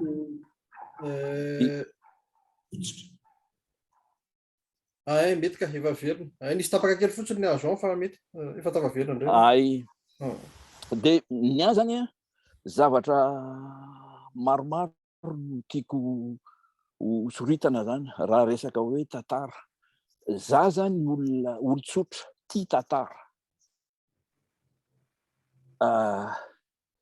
Za tsy mino hoe Andrinampoinimerina nanana le hoe fijery itsika manko mandika an'le hoe ranomasina ny valapariako hoe iny zany le frontièran'le fanjakany no nieritreretany, fa raha ny fijeriko azy le olon-tsotra tia tantara de ohatrany hoe raha atao amin'ny teny frantsay moa zany izy de hoe enjeu stratégique noho ny fanjakana Merina tany Ankova tsy nanana seranana satria izy tany Ankova ary tsara marina koa moa zany fa hoe le Merina nge tsy hoe nipoitra avy amina vatan-mankazo teo hoe fa tantsiraka aloha ny Merina voalasa Merina, tsy mipoitra avy amin'ny vatan-mankazo tao voatany tao akory ny Merina fa côtier izy zany voalasa tany amin'ny haute terre tany. Zay antony nahatonga azy nandeha tany voatany tany moa zany angamba ny mpahay tantara no mandinika an'izay. Fa le hoe ranomasina ny valapariako raha za manokana zany za tsy resy lahatra amin'ny hoe nanana vision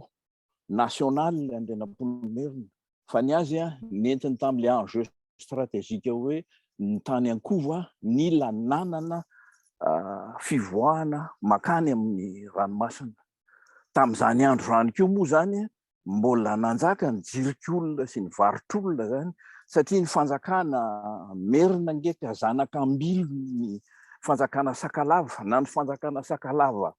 be mihisatra zany na ny fanjakana Sakalava be mazava zany de zanak'ambilon'ireo i Andrinampoinimerina. De amiko zany raha hijery ny tantaran'ny Madagasikara, za oa tsy miditra amin'ny ny zotra mpisainana sy ny zotra kevitra ilay hoe nampony, fa raha tena hoe hijery ny tantaran'ny Madagasikara zany ka hijery le hoe zay manko niverenako am'le hoe l'avènement d'un état nation. Any Madagasikara nge mbola tsy misy an'izany état nation zany, le lazaintsika hoe construction nationale zany tany am-piandohana mihitsy avy any vohipeno de efa nisy ny visy, de ny tateoriana rehetrrehetra zany nisy défaut de fabrication foana zany le construction nationale zay niainga avy any vohipeno. Ary ny mpaitantara efa manamarina an'izany fa vohipeno no toerana niaingany ny fanjakana rehetra tao a Madagasikara. De zay no mahatonga amin'ny teny hoe Ray Andrianampoinimerina zany mbola zanak'ambilo ny fanjakana Sakalava izy, farafaratsy moa zany. De izay zany no fanamarihana zany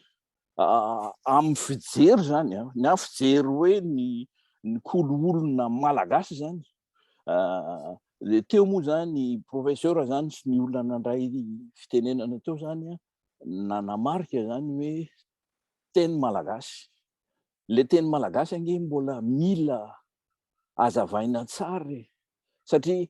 raha aminay any Majanga zao ianao no miteny an'izany hoe izaho mantsy de le mantsy maimbo, fa ny olona any Majanga zany tsy miteny an'izany hoe mantsy zany fa miteny hoe manko. Raha eo amin'ny resaka hoe ohatra zao hoe pikabary, raha aminay any Majanga zany de voalaza mazava tsara hoe zaza nateranao kabary, satria ny kabary olana, fa any amin'ny rehefa manambadiny tsy mientina ny Sakalava de manao resaka ampanambadiana izy fa tsy manao kabary ampanambadiana. Zavatra nuance ngeza be zay, zany hoe any amin'ny faritra ilay faritra morotsiraka zany zay nilozan'ireo le olona nandeha nakany Akova zany, de any zany no ohatrany hoe zaho averiko ihany fa hoe za tsy miditra amin'ny zotra mpisainana sy ny zotra kevitra, fa za mijery an'le izy amin'ny hoe koloolona. Nefa eo zany eo am'izay le hoe koloolona zay, culture ozy ny teny frantsay zany, mbola misy zavatra tokony hodinihana, tokony ho alalinina, satria raha hoe le nampoina zao ohatra hoe Andrianampoinimerina no voaindraindra manko zao Andrianampoinimerina ao anatin'le olona tsara hoe nampoina, kanefany izy mbola zanak'ambilo no fanjakana Sakalava. De rehefa eo tsika zany no mifantoka de adinotsika daholo hoe nisy ange nijirikolona tany Madagasikara, nisy ange nivarotr'olona tany Madagasikara, ary misy ratra zay mbola tsy voasitrana ary mbola tsy voadinika akory, ary mbola tsy misy kory ary dinika fanombohana. Na ohatra raha zao hoe iza moa zany zao no efa nanao ezaka hoe atsiarovana ny any Ampambohizakova, mbola tsy nisy nandinika an'izany ange. Ka ny ahy zany zay le hoe le nampona zany amiko safidy io, ary manaja le safidy ahy zany, fa kosa zany ohatrany mba mangataka zany hoe tsy ho tsindriana hoe izy ny mpanjaka malagasy, hoe avy eo niainga le tantarany le Madagasikara, fa tany alohany tany zany mbola be dia be ny tantara zay mbola tsy voafakafaka, ary tsika mbola ohatrany hoe mikitikitika any aty amboniny fotsiny tsika, fa mbola tsy tena mahita ny tena tantara ny Madagasikara. De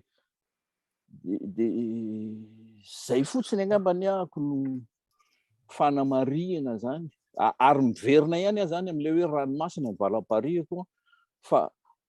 za zany isan'ny olona resy lahatra hoe enjeu stratégique ny fanjakana merina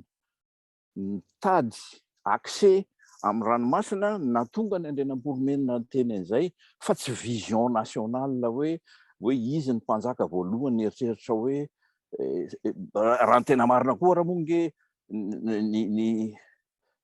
ny rombe folo manjaka ny tafajorony fa tsy ny Madagasikara ray manontolo. Somary tapaky azafady somary fitikilina ihany zany ny fandraisika fitenena le raha mety mba atao tsy de lava ohatra hoe 10 minutes farafabetany zany mba tsy ampitarasika atsika de efa misy fanontaniana ihany koa misy olona manoratra ato angamba meko ny vice présidente Michel Vitivity de atambatsika de aveo menanareo miaraka. Sotra bary go misy alohan'ny fantaniana manaraka zay atao amin'ny chat ato misy iteny ve professeur Ranjeva misy commentaire aorinan'ny teny Jean Razafindambo teo? Misaotra Andriamatoa Razafindambo amin'ny fametrahany fanontaniana ozy. Za tsy teny hoe fanontaniana napetrany fa commentaire ary tsy vitany hoe commentaire azy fa izy de tena mamaly tanteraka mihitsy par anticipation ny ambition an'ity film ity ka noho izany mangataka azy mba aharitra hijery ny film hatramin'ny farany de rehefa miseho le film de am'izay fotoana zay manao beustsika miadevitra satria be de be raha tena mafonja zavatra ampiasahany tao ary tsy apetraka hoe mandiso na tsy mandiso ny fomba fijeriny de hoe mena zany ny film base anaovantsika adevitra amin'ny manaraka ary matoky fo gaga izy ary mitaitra izy rehefa ahita ny film hatramin'ny voalohany ka hatramin'ny farany zay amba mivalina atao androany fa mahareta tompoko zay mahatro ny vadin'andriana aleo vitany film de am'izay tsika miverina raha sitrakareo Andriamatoa président Baralesa amay azy adevitray fa misy horesany sona asa madame Rakotrinay vo mahafapo anao zay valin'izay na tsy mety tsara mihitsy tompoko misy alohan'ny hanomezana fitenenana ny olona mangatatanana de hovakiko ny fanontaniana atao anatin'ny chat ato zany hoe tena mahavelom-bolo tokoa ny mahita izao fikarakarana horonan-tsary momba ny tantara ny tanindrazana izao mety azo zavaina amin'ny teny fohy de fohy ve aiza ho aiza ianareo amin'ny famitana ny horonan-tsary. Amin'ny fanontana ny horonan-tsary efa no lasaiko teo ihany efa vita ny scénario amantaona no nanoratana azy efa manomboka ny atao hoe tournage efa vita zany ny casting efa vita ny repérage rehetrarehetra hoe aiza ny toerana ilalaovana aiza ny toerana rehetra efa vita ny fanamboarana ny costume ny décor ny accessoire isan-karazany reny moa tsy vita mihitsy raha tsy vita amin'ny film zany efa natomboka reny efa vita ny avana efa nanomboka ny tournage zay voalohany tany amin'ny Zorobe site anankiroa no natao tany de efa vita ny amin'ny site anankiray efa vita tanteraka ny amin'ny site anankiray zay ao Mangamila 3 kilometatra miala ny Mangamila no misy azy misy toerana kely mbola tavelao ny ala Voajanahary le mbola le ala gasy reny zany misy hektara maromaro izy eo vidina olona anankiray de mitazominy de tao zay nanao ny ampahany be de be amin'ny film de efa vita tanteraka tao moa zany nanaovana ny tanàna ny Alasora sy tanàna Mambomalaza dia nanaovana koa ny toerana sasatsasany maromaro zay ao anatin'ny filma dia efa vita tanteraka ny tao. Dia mandeha amina faraka anankiray indray zay any hoe Tsaralahy ao Tsinanana ny Zorobe izy io a, mamonjy an'iny ala-tsinanana iny zay mbola ala forêt vierge ny ilazako azy, tsy haiko ny teny teny malagasy miala-tsiny ny tena moa amin'ny taona tany am-pianarana tsy navela amin'ny teny efa tsy tamin'ny teny frantsay ary tsy nianatra raha tsy tamin'ny teny frantsay dia miala-tsiny raha voatery tsy maintsy mampiasa an'izay teny zay satria tsy hay mandika azy ny cinéma sy ny théâtre koa tamin'ny ampianarana anay dia tamin'ny teny frantsay ny ampianarana azy a, dia le voambolana mikasika an'ireo dia tsy maintsy amin'ny teny frantsay foana. Misy site anankiray zany any Tsaralahy 10 kilometra Tsinanana ny Zorobe, andray no nananganana Analamanga zany nananganana ny rovan'Andrinampoinimerina sy Antananarivo dia sy Ambohidratrimo. Dia reo indray zao efa ataonay zao izay teneniko teo mbola misy raha ela indrindra teo leronandro reo ao amin'io toeran'io. Rehefa vitany eo amin'ny toeran'io dia hoany amin'ny faritra ilalaovana ny vohipeno izay. Mamaly sady le olona teo aloha teo izany hoe any vohipeno any amin'ny mpanjaka Antemoro izay niaviany Ratsilikaina sy Andriamasomoro, izay olona nentina niakatra taty ampovoantany taty Merina zany anolo-tsaina n'Andrinampoinimerina sy mpianatra ny Sikidy sy ny Sorabe. Dia misy fotoana zany tsy maintsy hidina any zay, dia izy rehefa midina any zay dia nieritreritry zay fa hoe io vohipeno io tsy atena atao vohipeno tena vohipeno fa atao any atreto aloha any Faradofay any Faradofay. Ny antony dia satria iny lalana diavina dia afaka maka sary any ranomafana, afaka maka sary eny amin'ny Tapony Orombe, afaka maka sary any Salo, afaka maka sary any amin'ny satria le ala taty ala tropicale dia any misy ala seso zary azay tsara hita ao anaty film. Satria Madagasikara no resana ao anatin'ilay film dia afaka maka sary any zay mampiseho scène vitsivitsy any amin'ny Canal de Pangalane zany dia zay no fidianana hoe aleo any Fort-Dauphin atao io. Zay anankiray zay zany mbola asa lehibe miandry amin'ny tournage. Vita ny tournage vita zay eritreretina hoe vita any amin'ny farany volana juin any dia manomboka amin'izay tsika ny montage manomboka volana juillet mandrapahatonga ny volana septembre, dia manomboka ny post production volana farafaran'ny volana septembre volana octobre, dia mivoaka ny film eritreretinay amin'ny sasatsasaky ny volana décembre. Dia krismasy tsika manao alohan'ny krismasy any tsika nanao ny taona vao manao ny avant première, manao ny projection voalohany eto Antananarivo. Dia rehefa avy eo alefa amin'izay io moa zany nefa hevitra dia hoe tsy atao tsy andao avam-bola mihitsy ilay sarimihetsika ary atao alefa mivantana foana, fa tsy atao vidéo dia samy mijery ny tokantrano fa alefa mivantana amin'izay le mpianatra, le mpikaroka, le olona rehetrarehetra amin'ny fiarahamonina rehefa avy mijery an'ilay sarimihetsika dia manao fanamarihana sy manao ady hevitra. Fa zay le ady hevitra sy fanamarinana zay ohatrany efa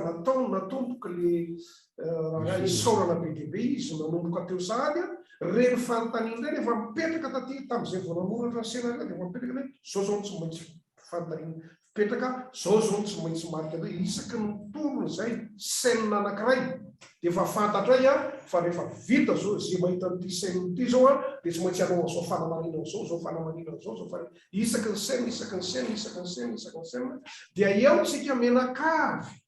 rehefa mijery an'ilay sarimihetsika no mametraka fanontaniana hoe avy aiza tsika, izy tsika, hoaizitsika dia mino a zany rehefa voavaly zany fanontaniana rehetra zany valiny mpianatra manomboka any amin'ny EPP ka hatrany amin'ny serim-pikaromana faran'izay avolenta mino a fa mba misy zavatra ho atomboka amin'izay amin'ilay hoe fivoarana tsy teny hoe fampandrosoana fa izy hoe fivoarana. Sotranao ande matoran-drenirena fa na afa-po ny valim-panontaniana tompoko asa raha ohatra Sotrato misy kompatanana manokana valy amin'ny zareo avatsika New York eto koa izy makasitraka anareo koa zany amin'ny fizaranareo. Asa raha mbola misy fantany misy nanagatanana teo raha matoa faniry soa asa raha mbola ao izy na Allô, maheno ve? Maheno izy. Efa voavaly teo moa ilay fanontaniana hoe décembre zany mety fikasana ivoahan'ilay film zay ilay fanontaniana fa avy aty à Paris dia makasitraka tamin'ilay asa tena tsara dia tsara tokoa ary mahavelom-bolo. Association-na tanora mianatra aty moa zany misy anay dia tena hita mihitsy hoe ahita valiny amin'ny fanontaniana izay amin'ilay film zany. Fa mampalahelo hoe 10 taona aty aoriana mahery ny 10 taona vao nivoaka moa zany ny tantara toy izao dia mba maniry izay hoe mba tsy andry 10 taona manaraka indray vao ahita ny tantara izay mitranga amin'izao fotoana izao zany. Misaotra tompoko. Sotranao ny fanamariana ataonao sy ny fanomananao arakevitra satria izy ity miasa jamba-rafozana isan'ny zavatra mampalahelo matetika dia manateza. Tiako lazaina hoe zava-dehibe asa zevitrareo fa manana samy manana anjarany tsika rehetraretra amin'ny fanatanterahana izy ity. Zay hevitra ny anao horonan-tsary raitra zany milokalokana mihevitra ny ampafantatra ny malagasy tsy vakivo maimaim-poana ny vokatry ny asa ilofosanay dia manontany zay hoe moa ve anareo mba raha metranay fanontaniana nareo moa ve everinareo fa faorina toy ny vatolatsakakady izy ity ka mety ana fotoana zavatra voalaza ao na tsy mifanenta zatrareo dia hoariana fotsiny zay mahafantaniana petrakay amin'izao fotoana izao satria fantatra fa manahirana lizy nefa tsy maintsy raisina ary tsorona ny resaka aleontsika malagasy mandray ny fanandy ametraka ny fomba fijerentsika araky mijerentsika malagasy za koa tsy milaza hoe io ihany marina samy manao daholo zay tokony anao fa santatra lizy ary irina mba ho iantsoroan'ny rehetra. Izay manontaniako aminareo hoe move everinareo fa misy ilana azy so zavatra ao ary tokony toanana. Entiko sangamba ny teny kely. Misy ilana azy tokoa zao zavatra ka zava-dehibe. Eo misy rangatany misy alefa tenena teo. Jean. Raha mbola mahazo miteny amo. Ndao zao Ny amo zany ny antony tena lazako an'izy teo zany dia ohatrany hoe ny basy aty fitiavana dia tsy afenina faharangaranga ary resaka tantara moa le kitihana dia io raha mahavaly ny aya satria eo nge le aya nge eo amin'ny afovoantany sy ny any amorontsiraka nge zava-misy io fa tsy hoe zavatra foronony raha mahavaly hoe ianareo moa zany naka an'le fanambo hoe nametraka azy ho mpanjakany Madagasikara na dia tenako manokana raha moa zany tsy dia iombon-kevitra amin'izay satria nahatreo amin'ny ranavalina fahatelo range dia mbola nisy usurpation ihany teo raha navalina nanao soniany ny acte d'annexion en Madagascar nge raha navalina nge tsy nifehiny Madagasikara ray manontolo dia andrenam-pomerina koa tsy nifehiny Madagasikara ray manontolo ka izay zany le fanamby hoe ametraka an'le izy ho malagasy ve nareo sa ametraka an'le izy hifantoka amin'ny roambe folo manjaka eo zany le fanamby ngeza be miandry anareo dia za moa efa niteneniko teo hoe za koa tena mankasitraka zany za moa tsy hisaotra satria ny vady sy tiana no hisaorana fa ny avatiana kasitrahana dia mankasitraka anareo zany nandray an'izao fanamby lehibe zao ataonareo zao nge ary za isan'ny mpanao asa forona dia mahalala tsara ny fahasarotana indrindra fa hoe Madagasikara ny resahana zany ka za tsy hoe manakina be fahatany fa za moa efa lazaiko teo hoe za olotsotra tia tantara olotsotra tia ny mahamalagasy azy ary efa tonga saina tsara amin'le hoe inona moa zany hoe malagasy zany dia ianareo zao no amoaka an'io voalohany hoe amaly zany an'le hoe inona marina moa zany le hoe malagasy zany dia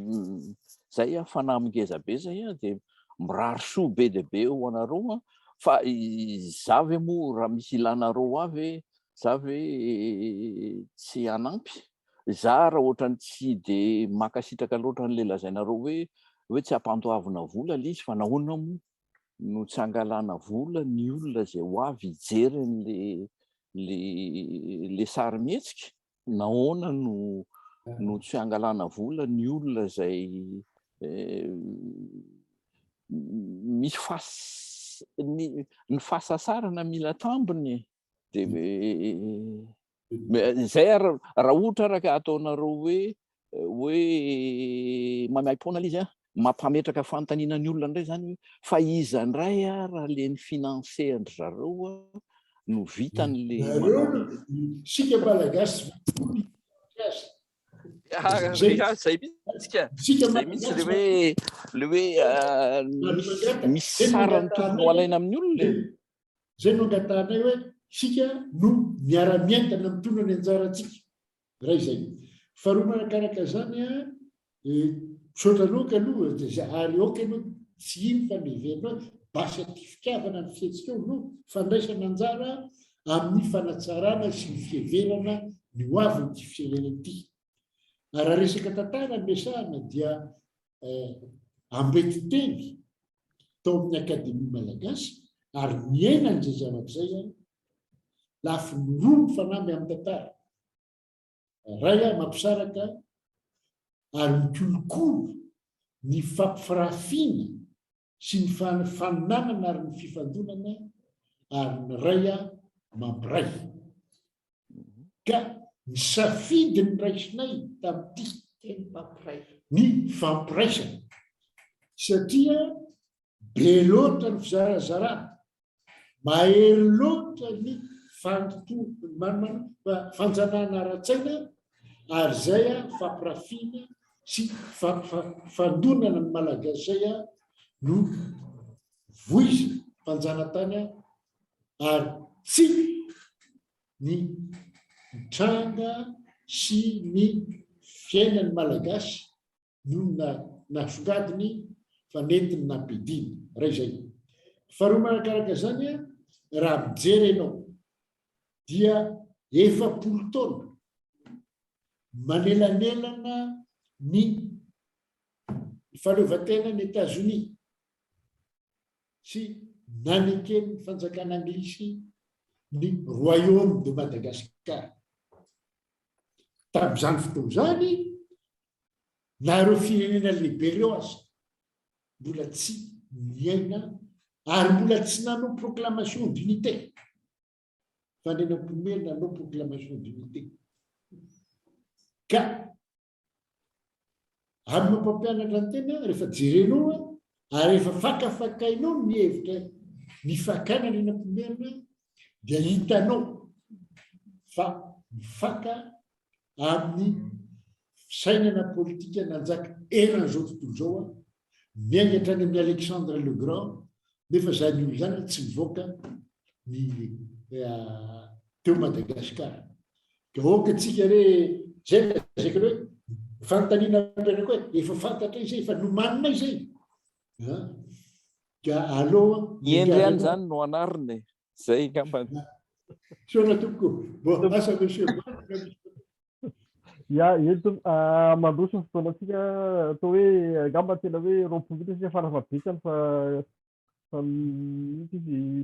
alohan'ny tenenana Andriamatora Mambazafy raha lain'olona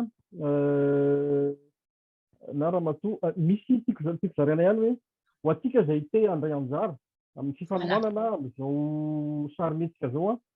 dia misy lalana anankiroa zany ahafahana mandray anjara na amin'ny page site web ny IMADEC Madagasikara hitanareo misoratra eo a dia ity misy hoe valampari dia afaka ao zany a no ahafahantsika mandray anjara mivantana contribution amin'ny fanatontosana amin'izao sarimihetsika zao dia afaka mandray anjara atsika ao amin'ny imadex.com dia misy hoe valampari zany. Ny anankiray ihany koa ahafahana mandray anjara amin'izao fanatontosana amin'izao sarimihetsika nampona zao dia ao amin'ny Letchi afaka mandray anjara mivantana koa zany tsika zay manao contribution zany amin'ny réalisation an'ity film ity zany letchi.com dia misy an'io hitanareo eo amin'ny sary koa zany ny page ny Letchi. Saotra indrindra Bary izay mihitsy ny saika anontaniako hoe mangetaheta daholo ny rehetra zany amin'izao fotoan'izao hoe ahoana moa ny fomba andraisana anjara dia izay zany anankiroa zany na amin'ny IMADEX na amin'ny Letchi raha possible angambany dia afaka atao anatin'ny raha misy lien azontsika atao ao anatin'ny serasera ato dia tsara koa après an'ity zavatra ity misy afaka manohy amin'ny fanontaniany Ramambazafy azafady anao fitenenana tompoko. Oui, Razafy Manjato Ramambazafy Ralainony mametraka fanontaniana misaotra indrindra aloha amin'ny izao dingana lehibe ataonareo izao amin'ny fampifantarana ny tantaran'i Madagasikara tantara merina zavatra lehibe tokoa ny zao ary marina tokoa ilay voalaza teo fa mampisara-bazana rehefa miresaka zavatra toy itony ary inisiativa ngezabe no entinareo ary defi ngezabe koa no anaovana an'izao hetsika izao ka meko fisaorana manokana ary encouragement moa raha azo atao moa zany zavatra rehetrarehetra zany. Fanontaniana tsotsotra fotsiny saika apetraka momba ny fomba fijeriko angambany hoe ahoana moa no fomba nanaovana ny fandrindrana an'ilay sarimihetsika sy nakanareo an'ilay source satria fa jerena mantsy ny zavatra maro amintsika malagasy no miresaka fa avy any amin'ny Sorabe, avy any amin'ny Lovantsofina, avy any amin'ny ireo boky voasoratry ny ireo razambentsika tany aloha raha tsy hiteny fotsiny any soratan'ny Rahombana ohatra, inona no ny olana nefa dia betsaka tokoa no mifanipaka amin'ireo source rehetrarehetra ireo ary matetika ny olona milaza fa isaky ny vohatra ny tena manana ny tantarandrazany. Ahoana ny fomba fipetrakareo amin'izay fantatsika fa ny fihevinandrenam-ponomerina dia avy amin'ny foko maro lazainareo teo ny momba ny any vohipeny, lazainareo teo la Rahatsilikaina sy ny avy any amin'ny zareo Antemoro tsy resaka ny Kaloha sy ny Andremiaramanjaka ako. Ahoana ny fomba nanaovanareo an'izay zavatra eparsa be da be zay natambatrareo amina zavatra anankiray izay anambatra antsika malagasy resaka source eto le anontaniako anareo. Saotra indrindra. Madame Rasoarfety sy Andriamato Ranjatoe no lazavanareo satria fanontaniana teknika momba ny tantara sy ny source momba ny tantara. Madame Rasoarfety ataoko fohifohy satria ianao ihany ny efa mamaly ilay fanontaniana izany hoe ianao zany mahalala ilay démarche scientifique momba ny fanoratana tantara. Ilay démarche scientifique dia miainga amin'ny hoe maka ny loharano rehetra azo raisina. Fantatra tsara fa ny fiaviana andrenam-pinomerina efa voalazanao teo, ary ny sosa rehetra misy ny lovatsofina izay voarakitra an-tsoratra, tahaka ohatra hoe tantarany Andriana zao dia voarakitra ny an-tsoratra, fantatra tsara hoe iza no nanoratra azy ary inona mitazona tratrariny. Ireo tahirikevitra rehetrarehetra ireo zany dia natambatra avokoa. Efa voalazako teo hoe efa mihoatra ny valopolo mahery angamba ny tahirikevitra, tahirikevitra vakinao efa anjatony mahery, fa tsy maintsy jerena hoe iza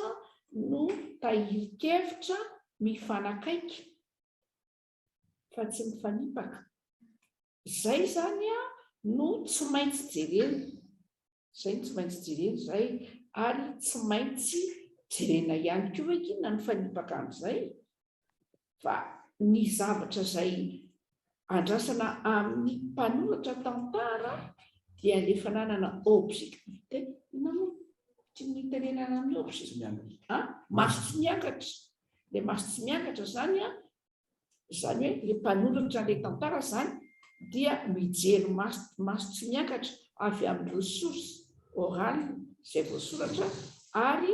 ny source écrite izay efa misy. Izay no mitondrana azy ary izay no navadika ho natao amin'ity horonan-tsary ity. Izany hoe zany mbola averikely hoe le vanim-potoana izay nresahana dia le vanim-potoana efa mamaraparana ny fitondrana n'andrenam-pinomerina. Betsaka ny zavatra miseho manodidina andreo ka mbola averiko ihany koa fa tsy mitantaran'ny fitondran'andrenam-pinomerina moa no entiny eto, fa ilay tena fotoana tena sarobidy dia le fisian-deviana ary le fitadiavany amin'ilay olona izay ahatanteraka an'ilay viana. Izay zany no zavatra tiako sontonina avy amin'ilay fantaniana fa ianao ihany nefa namaly azy, satria mino fa ianao koa ngamba ny mpahay tantara dia ianao efa namaly azy fa izay mihitsy no iezahana avoaka anatin'ity horonan-tsary ity ny amoahantsika tsirairay avy izay hevitsika ahafahantsika mifandinika rehefa avy eo. Taridresaka ngamba no ataon'ity filma ity fa anjarantsika rehefa avy eo mifandinika, anampy-azaka mba ny anatahako azy. Raha vao tantara moa resahana ary olona miaina sy mivelona manokana ny androny amin'ny lafiny fikavana ara-tantara no miresaka eto dia zavatra saripady dia saripady io lafiny loharano-kevitra andratona fahalalana momba ny tantara ny zavatra milaza io. Isika samy tsy nisy niaina ny zavatra niainana tamin'ny andro n'andrenam-pinomerina ny taonjato izay nisy azy, 200 taona mahery kely no elanela-potoana nahavelomany sy ny nahavelomantsika. Ka zavatra saripady io lafiny loharano io, ary izay indrindra no mahazava-dehibe ilay fomba fiasa siantifika eo amin'ny fanaovan-javatra dia ny amin'ny hoe fiezahana araka izay tratry ny saina anamaro-pototra ny loharano izay hiasana, na ny zavatra voasoratra zany, na ny lovatsofina voatahiry zany, na ny mety ho tahiry mitianakaviana taty sy taroa zany,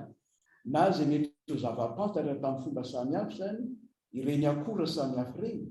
dia tsy maintsy no ezahana no amarinina araka izay nahafahana nanao azy, ny ahafahana miorina sy mamaka aminy, ahazona mamoaka ilay dia atao hoe ny manakaiky ny marina indrindra amin'ilay zavatra niainana tamin'izany fotoana izany ka ahazona mino fa maro-pototra tokoa ilay izy. Ary dia izay le siantifika n'ilay fomba fiasa zany, mazava loatra fa tsy izahay akory no nanoratra ny tantara, fa nanana ny nataony koa ny mpanoratra ny tantara ny amoaka n'ilay olombelona ao anatin'ilay tantara. Izany hoe no ezahana ny velomina ny ainga avy amin'izay verina ho zavatra nisy ilay fiainana nisy tamin'izany fotoan'izany olombelona manana ny fihetseham-po ny olombelona manana izay mety fepetra maha-olombelona azy ary izay ilay hitantsika ao anatin'ilay horonan-tsary izany hoe zavatra ny velomina ny ainga avy amin'izay loharano ny aingana namariny-potitra ary tena azo amaharana izay to manampy satria ny tena no nanoratra ny synopsis zay milaza ny tantara votoaty ny tantara ka rehefa no amariny ny olona mahay tantara sy nomeny ny fanazavana ny loharano no ampiasaina dia anjaran'le olona manao ny synopsis manoratra n'le synopsis no manoritra ny fil directeur na ny marimarina kokoa ny fizorotra ny resaka votoatiny tantara ao anatin'ny film zany hoe ianao zany no milaza hoe zao ny logika sy cohérence ny zavatra niseho na inona filazan-dranina na inona filazan-dranina dia iny cohérence ataonao iny amin'ny synopsis dia amarininy mpahay tantara manamana hoe vraisemblable ve zavatra resahanao sa tsy vraisemblable ary tsy vitany hoe mpahay tantara ihany manamarina zay fa ny ekipa ray manontolo zany hoe izy manaza hoe zaka anaovana sinema ny zavatra soratanareo dikan'izany misy ezaka be ara-tsaina amin'ny inina amila fahendrena dia ny atao hoe discernement azahoana le saina dia azahoana le maso tsy miangatra discernement zany rehetra satria misy zatra invraisemblable avoakan'ny olona ny tantara fianakaviany de hoe oraisinao hoe marina ve satria raha ohatra milaza ny anam-pinomerina hoe enganay kilatsaka ny orana nanorana ny andro deo de manontany ianao move zany vraisemblable sa tsy vraisemblable de amintany hoe andro inona fotoana inona nanaovana an'izay zavatra zay raha ohatra misy ny olona amin'azy nandatsa varatra misy tary de latsaka le varatra de eo ianao tsy maintsy mijery ary efa mijery izy ianao scientifika mijery anao an'izany misy effectivement raha resaka fandatsam-baratra scientifiquement azo azavaina fisiny fitsam-baratra efa manontany tena ianao nove misy izany tamin'izany fotoana zany ka hitanareo zany fa misy ezaka fitiaroana betsaka ao zay ilana vola tsy fenina satria tsy maintsy le fanamarinana azy araka lazaiko tany tenenana teo hoe zay teny rehetra voaka amin'ny dialogue de tsy maintsy manana ny loharano ny aviny ary tsy edikefy satria ny loharano dia tsy maintsy anananao discernement anananao ny fahazahoana misaina sy mandinika hoe eny tsia mampisalasala de ny tsia sy ny mampisalasala dia ahika zay izy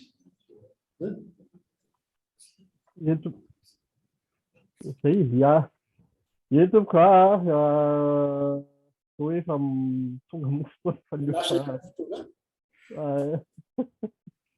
de sorana be dabe nareo sorana be dabe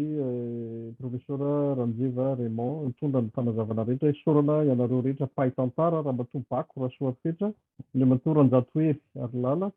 de sorana ihany koa ny mpanatsitosa le mato Henri Randrianierana sy raha mato Aingokina Rasondray be ireo ny nanoratra ny dialogue le mato Ranoe mafanta sy izy teo teo amin'ny mozika le mato rôle Kamala ireo acteur ny atao hoe Plalan zany Valiniaina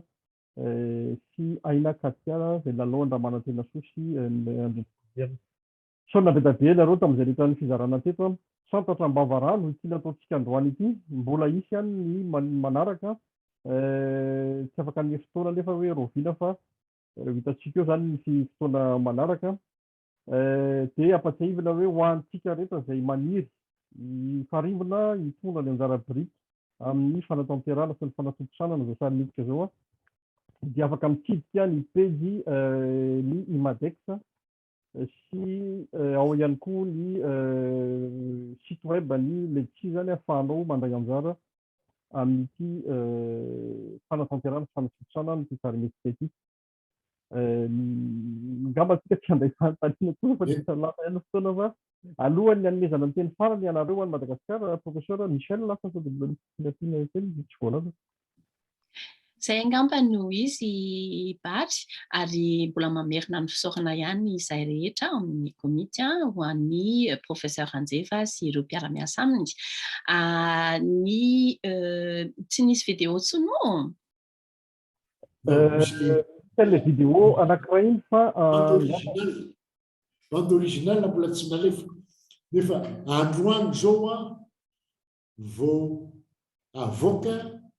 ren'ny olona ny bande originale fa ny angaviana dinikely le matobary ny misy ny site www.nampoina.mg io ny site ny film ary zay dia efa mamerina fisaorana mihitsy amin'ny fanantananareo ary mahabe fanantenananay satria mieritreritra zay fa ny tena ampimponay dia mamatsiary tena ny malagasy hoe tonga ny fotoana mba hiatrehana ny adihevitra mikasika ny raharaham-pirenena fa tsy mihiboka fotsiny mihinana molony zay lazay miafa zay no antoko ny andro fotsika sy ka mangataka anao mba handefa ny bande originale dia zay ka aloha ny fanaovantsika mandram-pionany hoany ary mamerina an'iny tompoko ny fisaorana satria afa-po zahay ary mankasitraka zao fandarana nataonareo zao ahafantarana ty horonan-tsary ty tsy aminareo any Canada reny fa raha ny tanisa nataonao teo dia azo lazaina fa hoe maro lafy ary tsy diso raha hiteny hoe mahenika azo totodrao. Yes, sono toccato, difficile.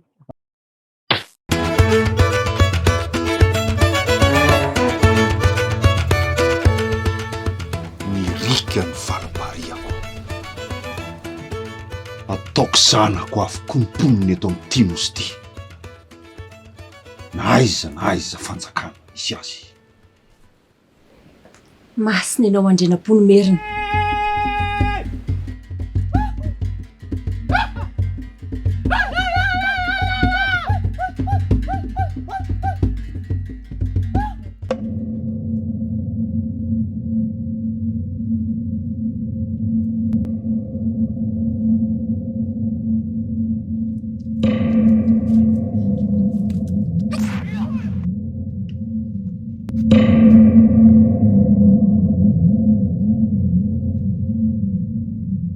Aza manay ianao Rikiaky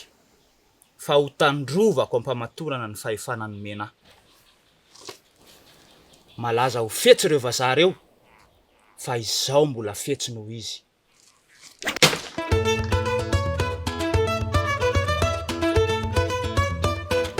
Mirika ny valopariako. Entoko zay iny le bande-annonce voaraiko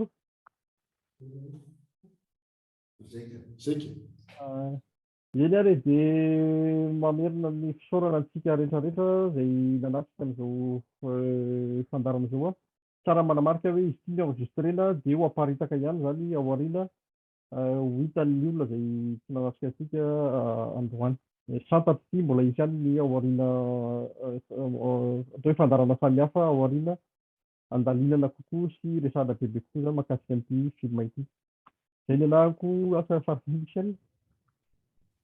Zay angamba dia mirary soa ary mba havita ho totosa soamantsara ny ty zavatra lehibe ataonareo ity. Ho anay angamba teny farany ho anay izay aty amin'ny diaspora ary manana taranaka izay aty ivelany izay tena faly dia faly tokoa izahay ary mino aho fa mitovy amiko koa ireo ray aman-dreny izay manan-janaka aty ivelany fa tena ilaina io zavatra ataonareo io fa ho anay taranaka eo any ariana koa. Misaotra tompoko. Zay angamba. Otra somary misy adiny kely fotsiny fa eto misy eto Andriamatoa Alain Rakotondrazafy Malagasy tany Afrika Atsimo. Misy ato hoe asa raha tena hoe fohy dia fohy, tena hoe angarana kely angamba raha ohatra raha hiteny Andriamatoa Alain Rakotondrazafy. Tsy mandeha micro anao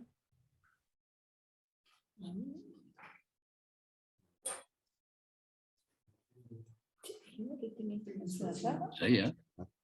misaotra anao ngiabarina amin'ny fitenenana dia manamafy ny fiarabana sy ny fanajana rehetra izay efa nisesy tao aloha tao, ary mialatsiny indrindra raha ohatra tara dia tara mihitsy noho ny antony tsy azo ivalozana. Saika metraka fanontaniana ihany fa tara loatra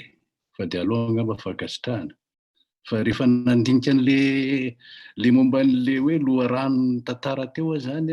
mombamomba n'le resaka firazanana Andrianampoinimerina dia ohatra ny diso petraka ihany ilay fanontaniana saiko apetako, ka raha ohatra ho apetako iray minitra fotsiny ilay izy, fa raha ohatra moa efa voalaza tany aloha tompoko na dia diso tanteraka mihitsy ny eritreritro dia tsy olana akory fa dia raisina mpanetreha-tena. Ilay fanontaniana saiko apetrako dia ity asana teknika be izay zavatra izay na tsia. Ohatra diso tanteraka avy raha mieritreritra fa hoe Andrianampoinimerina izay nandany rondo sy herin-tsaina sy herim-batana nandritra ny 20 taona mahery hamory an'i Merina. Dia amin'ny andro farany amin'izay izy vao mametraka an'ilay hafatra amin'ilay dama hoe efa vory izao i Merina ka ny ranomasina ny valapariako. Tena diso eritreritra ve raha milaza fa hoe i Merina ny tena vision an'iray manontolo. I Merina raha atao amin'ny asa fiteny vahiny anga zany dia hoe accès à la mer ny tena vision tsy pahita tara tompoko fa mba mpandinidinika kely tsindraindray ihany zany hoe accès à la mer ho an'ny Merina ny tena vision ny mpanjaka Andrianampoinimerina, fa tsy le hoe unité an'le hoe fampitambarana an'le Madagasikara. Mety ho diso aho satria sura fa tsy naharaka zavatra be da be satria diso tara dia tara loatra vao tonga teto mbola mamerina amin'ny fialatsiny. Ary moa koa moa zany nisy voalaza teo fa hoe manana firazanana antemory ihany koa zany Andrianampoinimerina, izay no hoe diso tanteraka avy raha manana izay eritreritra izay to. Tsy diso ianao zavatra roa fotsiny tiako marina dia eo amin'ny fomba fijerentsika ny tantaran'i Madagasikara ankehitriny dia diso ny fiheverana satria ny sosiete malagasy hatramin'izay dia sosiete politika fa tsy sosiete etnika dia sosiete rasista. Ka rehefa mijery ianao dia jereo ilay filma dia ho hitanao fa hafa fipetraky ny resaka tamin'ny andro Andrianampoinimerina. Zay zavatra faharoa oka tsy ho adino satria raha raisina fotsiny Andrianampoinimerina dia olona voalohany ilaka aloha Andriamazonolo dia nilaza fa nahita ranomasina izy, tonga tamin'ny ranomasina izy, tany Manoro izy, tany Vatomandry izy, tany Tomasina. Nefa tsika malagasy tsy mahafantatra an'izay. Ray faharoa aza adino fa Andriam-bahoaka ampovoan'ny tany faharoa dia efa nahafantatra fa nosy Madagasikara ary izy ny teo ampovoan'ny Madagasikara. Ary zany ny fandovaniny izy mpanjaka rehetra ny fahalalana azy ary. Ny taranaka Andriam-bahoaka ampovoan'ny tany rehefa nonona tany Merina dia tany Ambatomanoa nareo no mipetraka ary mipoirana ravalina voalohany. Tena mpanambadiana zany zany ao daholo zany. Ka alongamba fiheverako azy avadika ilay fomba fisaina satria ny fomba fisaina nampanarina antsika dia hoe société division raciale, division ethnique, tsy zay izy. Zay namifady ny firenena malagasy ny anjara société rasiste. Zay fotsiny variana androany. Rehefa mahita ny film ianao a dia voasa mety zavatra ary mety hitafotoana aminay ianao satria hafa nametrahanay andesina. Saotra meloa tompoko. Saotra meloa tompoko. Ny amba fanontaniana fotsiny satria tsy pahita tara ny tena fa mba dia isaorana betsaka amin'ilay varim-panontaniana tompoko ary tena anaraka kaiky sy tena hijerena. Fanafitosony manakolazaina fohy dia fohy dia fohy. Eny tompoko. Ya, miala tsiny indrindra ohatra mitovy matsy ny fanontanianao sy ny fanontanian'ilay olona teo aloha hoe amin'ilay hoe nirika ny valam-pareko. En fait, nirika ny valam-pareko a titre ny film. Fa tsy izay ny intrigue ny film. Ny intrigue ny film dia tsotra. Zavatra anankiray tsy azontsika, tsy azo riza lavo. Ny nandimy an'Andrianampoinimerina dia ikoto lasa radamo. Ikoto zanaky Rambola Masoandro avy eo Ambohidratrimo. Tsisy afaka mandaha zany. Tsy mila manao fikarohana, tsy mila manao ninina fa zay zavatra izay marina. Miainga amin'izay zavatra marina izay mipetraka amin'ny fanontaniana hoe fa maninona no ikoto avy eny Ambohidratrimo no notendrena Andrianampoinimerina adimby azy. Zay ny valin'io film io. Zay ny intrigue io. Fa maninona? Fa maninona tsy olona avy eny Alasoa, tsy olona avy any Ambomalaza, tsy olona avy any Ambohimanga, tsy olona avy any Ambohidrabiby. Fa maninona no olona avy any Ambohidratrimo. Nahoana ny tsy olona avy any Bohipeno ohatra koa. Zay fanontaniana izay a ilaina fikarohana be zay natao reto mpahitantara reto. Hoe maninona tokoa na ninona tokoa na ninona tokoa na ninona tokoa na ninona tokoa dia voavaly taona ny fanontaniantsika rehetrarehetra sy ny ahiahintsika rehetrarehetra rehefa mijery an'ilay filmtsika hoe zao ny antony. Fa rehefa sitsika rehetrarehetra zao azy zay zany intrigue ny film io hoe na ninona Andrianampoinimerina nanana izay fanapahan-kevitra izay. Tsy mbola nisy mpanjaka merina avy any Ambohidratrimo zany. Ya. Zay.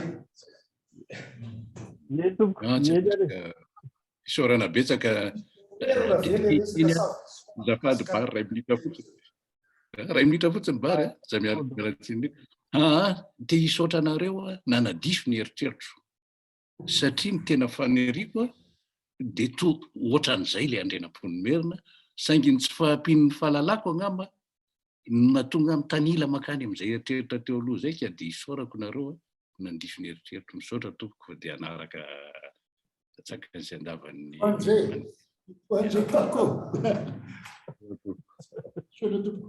ohatra nisy fanontaniany Jean Razafindambo. Le teo moa le hoe nahoana ny Ambohidratrimo fa hoe nahoana ny tsy avy any Bohipeno, nahoana ny tsy avy any Boeny, nahoana ny tsy Sakalava be misatra na be mazava. Maro moa tsika malagasy tsy mahalala an'izany hoe inona zany Sakalava be misatra sy be mazava zany fa azo fikaresahana zany amin'ny manaraka. Resahana aminao mpanjaka ny Sakalava be misatra tafaresaka taminy tamin'ny herinandro farany teo tany Mahajanga ary misaotra ny amin'ny nanaovana ity horonan-tsary ity satria izy hoe eo izy no ahafantarana ny maha-iray antsika malagasy rehefa mihoatra ny fahazarana ny fijerentsika ny tantara. Tsy mamorona voaherinandro zay mbola tsy lefy le resaka. Ya, misaotra tompoko. Misaotra indrindra anareo mitondra n'izay fanazavana rehetrarehetra zay misaotra anareo koa nanokana amin'izao fotoana izao niarahana miresadresaka sy mitafatafatsy eto nanazavazava namelabelatra ny hevitra rehetra mahakasika ny tantara ny mahakasika ny koa ny film nampoina zava-dehibe zany ary dia manentana antsika rehetra hifanohana zay moa lenay fikambanana diaspora malagasy mifanohana amin'ny zavatra rehetrarehetra indrindra mifampizara fifankatiavana na dia aty an-tany lavitra raha izana tazomina zany atao hoe soatoavina maha malagasy antsika ary hitanareo nametraka ambony dia ambony zay ny atao hoe ny teny malagasy ka dia mankasitraka ary mifanohana antsika hifanintanana eo amin'ny fanatanterahana ny zavatra rehetra misaotra indrindra zay le firaisan-kely président misaotra indrindra amin'ny fanohanana satria araka ny teninao isika rehetra miara-mifanohana ka dia mankasitraka mankatelina fa dia soavatsara ary mirary fetiny reny tsara ho anareo vehivavy rehetra avana ny Kanada raha ny anay ny fety nireny efa lasaka katahoana moa vo malagasy io samy manana fahakalazana veloma tompoko